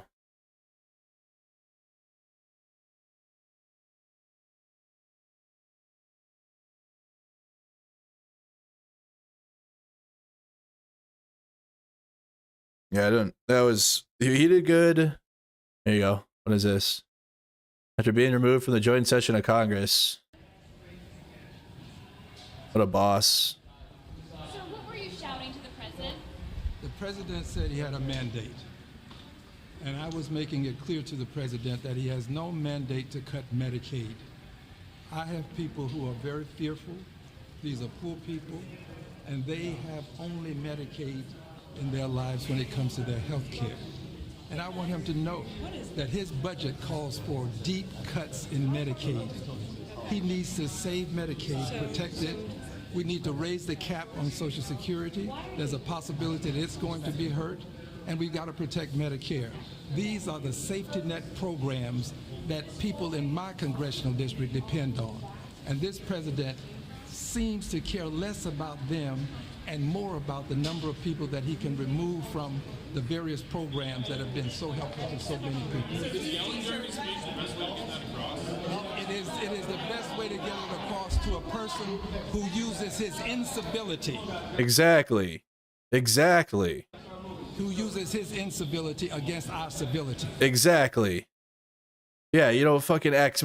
What do? When somebody's intolerant, you're like, oh, we need more tolerance.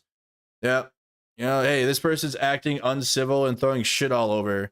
Well, let's make sure, like, I just try to stay clean. I have to walk through all this shit, though, but I'll make sure I stay clean. I don't like tiptoe through the shit all over the place.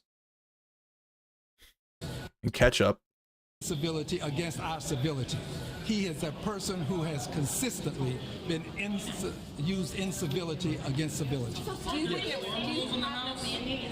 Well, look, I'm willing to suffer whatever punishment is available to me. I didn't say to anyone, don't punish me. I've said I'll accept the punishment, but it's worth it to let people know that there are some of us who are going to stand up. Exactly. For the president's desire to cut. And Al Green just taught how to do it. If you don't know, it's sad that only one Democrat knew what to do in the moment. Medicaid, Medicare, and Social Security. So were you saying you have no mandate? Is that what you told them? And yeah, they were walking out, and that's great, but we couldn't even see that. Most of the feeds were just focused on Trump. So while they were walking out, most of the cameras didn't even show them walking out.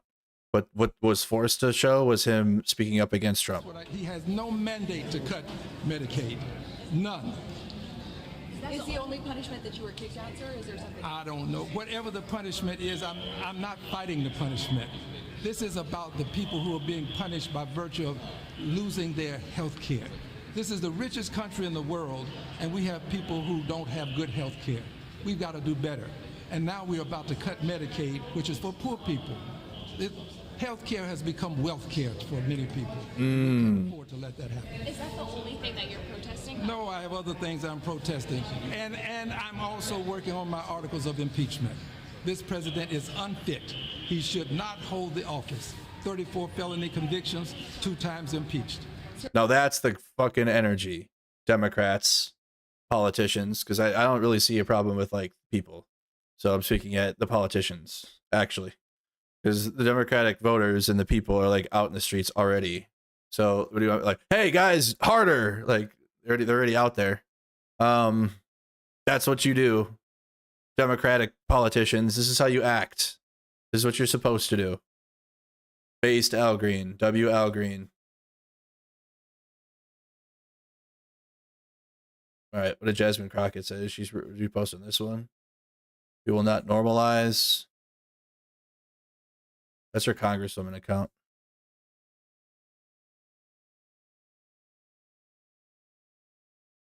No, they haven't. She'll probably respond tomorrow then. She wrote a statement, but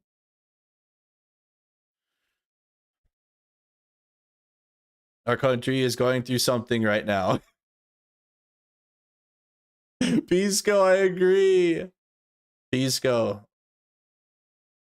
Our country is going through something bad. That was the response. Thank you for watching. That's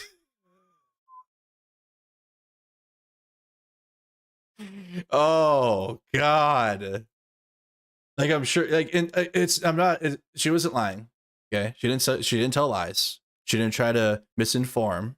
She didn't try to she didn't try to do anything like nefarious. That's not the issue. All right, it's nothing like that. It's not a foundational problem. It's a strategic problem. Okay, it's a strategy issue. Oh Jesus! Right after the address, Tweedledee and Tweedledum. Oof.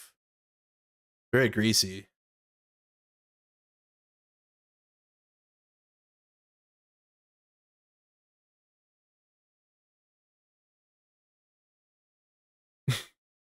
Hey, liberals. Crashes stock market. Yeah, this is blasphemy. I was saved by God to make America great again. Yeah. MAGA, guess what? That's blasphemy. I know none of you are actually religious, and like you've had to like pretend, and you got to wear like crosses and those stupid I know the evangelicals are annoying, aren't they? But guess what? This is actually blasphemy. So while you're wearing the cross and you're pretending to believe in Jesus and God and all that, this is against that. But I know you don't really care about that. But I just want to let you know. I know you don't care, but the people that you're influencing, or you that actually do believe in God and like are Christian, they're gonna not react to this well, because those are the bad statements.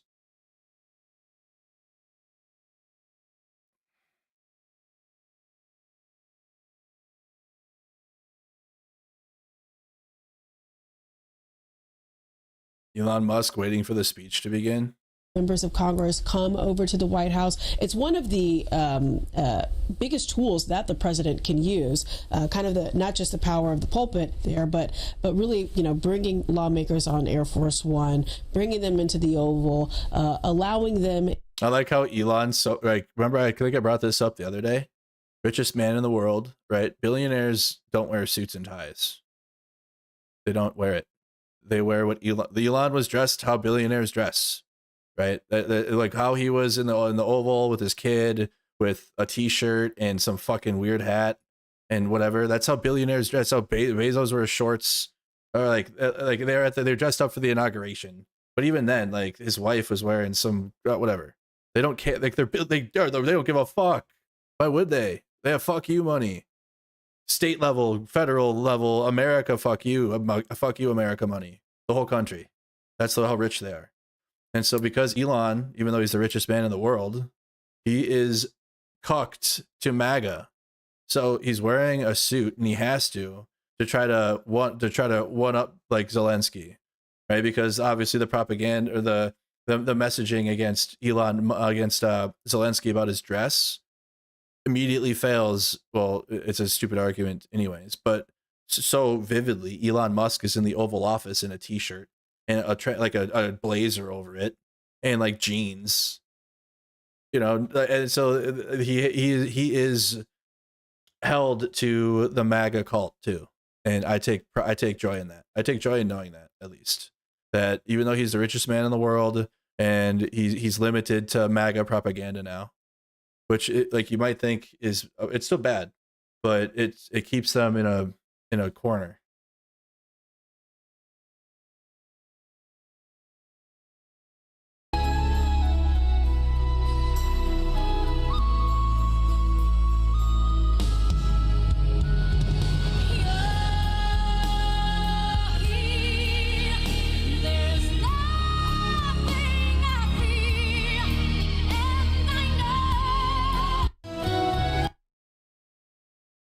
Dark Ukrainian humor. Breaking, as President Trump just announced, I can report that tonight the FBI, DOJ, and CIA have extradited one of the terrorists responsible for the number of the 13 Americans at Abbey Gate during the disastrous withdrawal. Hey, Kash Patel, I got a secret for you. Okay? Here, FBI tip. The one who worked with the Taliban to get the U.S. out of Afghanistan is Donald Trump. So he can probably tell you the people that they worked with that obviously turned on America, because that's what terrorists do. Maybe Trump shouldn't have worked with the Taliban and should have worked with allied forces. Kind of like how he's doing Ukraine right now. That's why it's so crazy to me how many Republicans and conservatives that care about Ukraine were so easily duped and swayed by media because of this man's actions have just been so bad. Yeah, I remember this. I was thinking of this vividly, actually. The two blow-up dolls. Remember that when like they were in there like boo, and Margie wore a fur coat in there, and they were in there booing Biden and being loud and obnoxious the whole time. That's what kicked out. And that was it. These people like actually are like they'll do all of that and don't care. And Democrats, for some reason, hold yourself back because I don't know. I really don't. It doesn't make sense.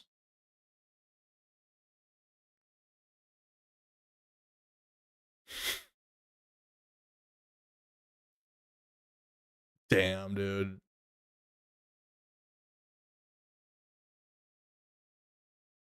Riley Gaines came in 13th when competing against other women, for those of you keeping score at home.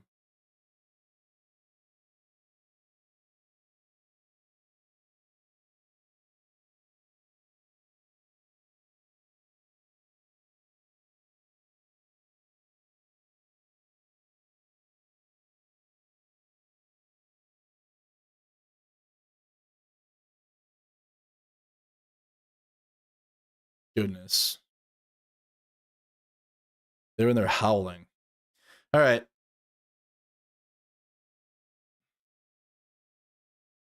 Half of Congress is clapping and half is not. Both sad and hilarious to watch. Did you not listen to Donald Trump attack half the Congress the entire time? Blamed every problem on Democrats. Literally turned to them in disgust. All right. Well, I think that's it for tonight, you guys. With this, it's just a shit show. Yeah, there you go. The one brave enough. Guess what though?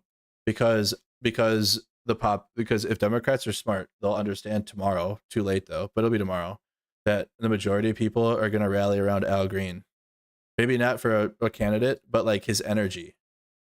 Okay, the energy Al Green's giving is what the Democratic Party needs to do. And if they don't understand this, it's gonna not go well. It's going to be another L. All right. So more Al Green, less Alyssa Slotkin. As great as she, as smart as she is, she's very intelligent, very intelligent. Very no disagreements in the policies or like what she's speaking about. None. That's not the problem at all.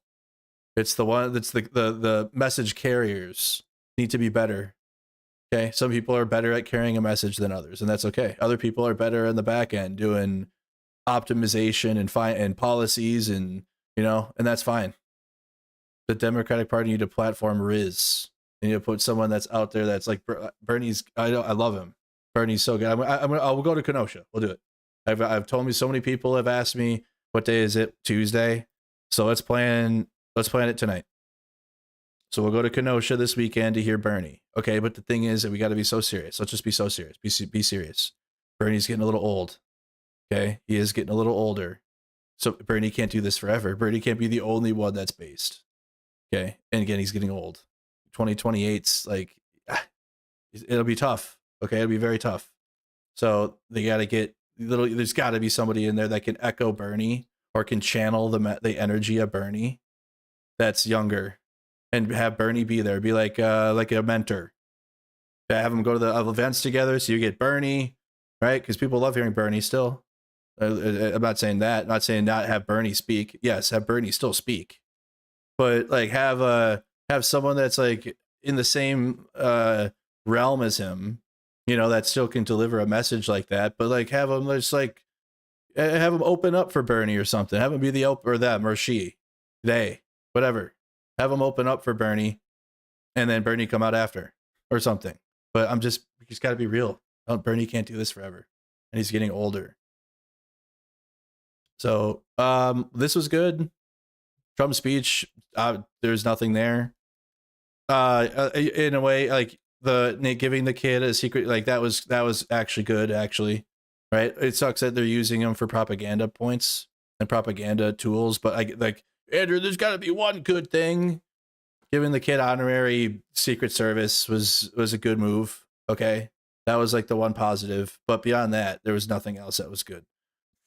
That was like the one like moment that was human from Trump, but then everything else, what he said, like 200 some lies, right? 200 and some lies. Used Laken Riley still as a political talking point while lying about the Laken Riley Act, using immigrants as political tools, trans people, shitting on them, like multiple times, shitting on half the chamber openly, right? Talk about, well, why did the Democrats stand up and clap and like anything that I'm doing? Well, maybe if like you weren't attacking them the whole time and blaming Biden and Obama forever and ever and ever on every problem, even when the problems are caused by you. That's why. It's like you need to be appreciative and be American while we are absolutely like shitting on you. That's like the energy Zelensky's getting, isn't it? It's kind of all connected. Hey, Zelensky, we're gonna like talk about how Russia is basically Ukraine and like how Putin didn't do anything wrong and it was like Joe Biden that started the invasion, or like you guys kinda did, didn't you? And we've sent like $300 billion to Ukraine and like you guys just aren't winning. So that's the energy that they give them. And then when they're given the like, yo, this is lies or I can't work with this, then it's like Pikachu shocked face. How could they be so un-American? How could they not like Trump? How could they not want peace? How could they not want this? How could they not want that? It's all bullshit. More of Al Green. That's my message for you guys. Not this. So bad. Well, it's already like 11:17. It's just such a day today.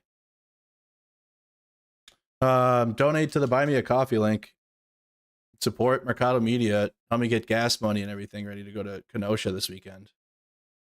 Because we're going to go to Kenosha. Great show, Andrew. Shame we're not on the same page. Who's not? British Project. Nice job, dude. You've been killing it lately. I appreciate that. Dollar Straws. We will continue. Who else? Hold on. I gotta flip this over quick. I don't know why it's not pulling up. See this here. Also, shout out to everybody that's been on Twitch. Been live on Twitch the whole time too tonight. It's in the description of the YouTube stream. It's the same stream, right? I'm just multi-streaming it around. I want a game stream on Twitch, but I can't stream in the same quality. I'll look at it. I have to optimize it still. I have to change some settings around and get some things finished for it. But all right, we'll work to get the trip to Kenosha together. Thank you to everybody for contributing to the Buy Me a Coffee link so I can get better streaming equipment. Trying to get a Sony ZV-E10 and a Live View solo backpack so I can have a just high quality stream. It was good out there today with my cell phone, but we have really good service in St. Paul in Minnesota. So like when I go to rural areas or smaller areas, this will be good to have. It'll be a good streaming tool. So thank you to everybody for contributing to that. We're like 1,100 away. 1,100 away, and then I can full send and get it all and buy it all. And I appreciate everybody for contributing to Mercado Media on the stream. Everybody that supports, because without your guys' support, I won't be able to travel or do IRL content or, well, honestly, stream every single day because this is what I do every day. I used to have another job and I'd have to work one job and then come home and do this. And because of your guys' support, I can just focus on this. And I appreciate that so much. Here we go. James, pre-safety meeting. Thank you. Robert said, my wife told me to stop buying super chats. F that. F Trump, like and subscribe. Thank you, Robert. I Blue with a gifted green square Bliss, Savannah, Georgia. Thanks, Andrew. And also F, you know who. Cats with a gifted. And Nate W became a member. Surprise. Thank you so much for the super sticker. Fancy Pants. Thank you for being a member for 2 months. Lexi, $10 says, so we're removing people from the room. If Dems have done that, they would have screamed freedom of speech. Yes. Remember, everything that they cry about, they actually do. It's projection. William G. Atheist the First, thank you for being a member. Says laughing stock of the world. Lexi says, the Dems need to stand up. What the hell are they doing? The little signs are doing nothing. Lexi Roberts, oh look, our first lady. Dude wanted to be a Stalin so bad. He does. He wants to be a Russian leader. Mick B became a member. Angry Bear, if aliens ask to talk to our leader, they'll invade. Socket said, my heart hurts. FM, adjustments equal recession. Solo, so far we've saved trillions and trillions and trillions and trillions and trillions. Thank you, Michelle, for gifting a membership. Immortal Badass said, easier to have a truth count, Merc. Yeah, for sure. So many lies. It's hard to, like, there's so many lies. Like, how many truths were there? Mishana, thank you so much. Shubi, thank you so much for the 34 months of membership. Thank you, Shubi, for the gifted. Ape Alchemist, thank you so much for the 11. The Huntress became a member. Angry Bear sent $4.20. Grassroots Movements for the bottle up. Lewis, thank you for being a member for 30 months. Jinx, thank you for being a member. Dollar Straws said, nice. Thank you, Dollar Straws. British Perspective, thank you. And Sator said, you're keeping us sane, bro. Thank you. I mean, just got to. I used to not be sane when Trump was president the first time. And then at the end of his presidency, I figured it out. And now I'm doing well. And now we're back in it again. So mindset's already kind of good. But come on over, you guys. PC enhanced. I'm doing a full playthrough of this game later in the year before GTA 6 comes out. So we're just kind of messing around. I'm just doing I'm just screwing around. So we're doing some story missions, but we're not really like trying. You know, I'll play some GTA Online a little bit. But we'll be playing the actual full game later in the year. Same with, I'm playing 4, 3, San Andreas, Vice City, and this one. But we'll do a playthrough later. We'll do Kingdom Come Deliverance 2 tomorrow night. It's just already like 11:20 p.m. and I do need to get to bed a little bit, but I'm going to stream for a couple hours on my gaming channel, which is Mercado Gaming. So make sure you guys come on over. Twitch, come on over to YouTube. I'll figure out how to some good settings to stream over to Twitch. Until I can do that, come over to YouTube. Thank you guys again for watching, and you guys have a good rest of your night. Thank you again for tuning in. Join the Discord server. Link is in the description. Slava Ukraine, Slava America, not Donald Trump. Vladimir Putin, do fuck off. Take care.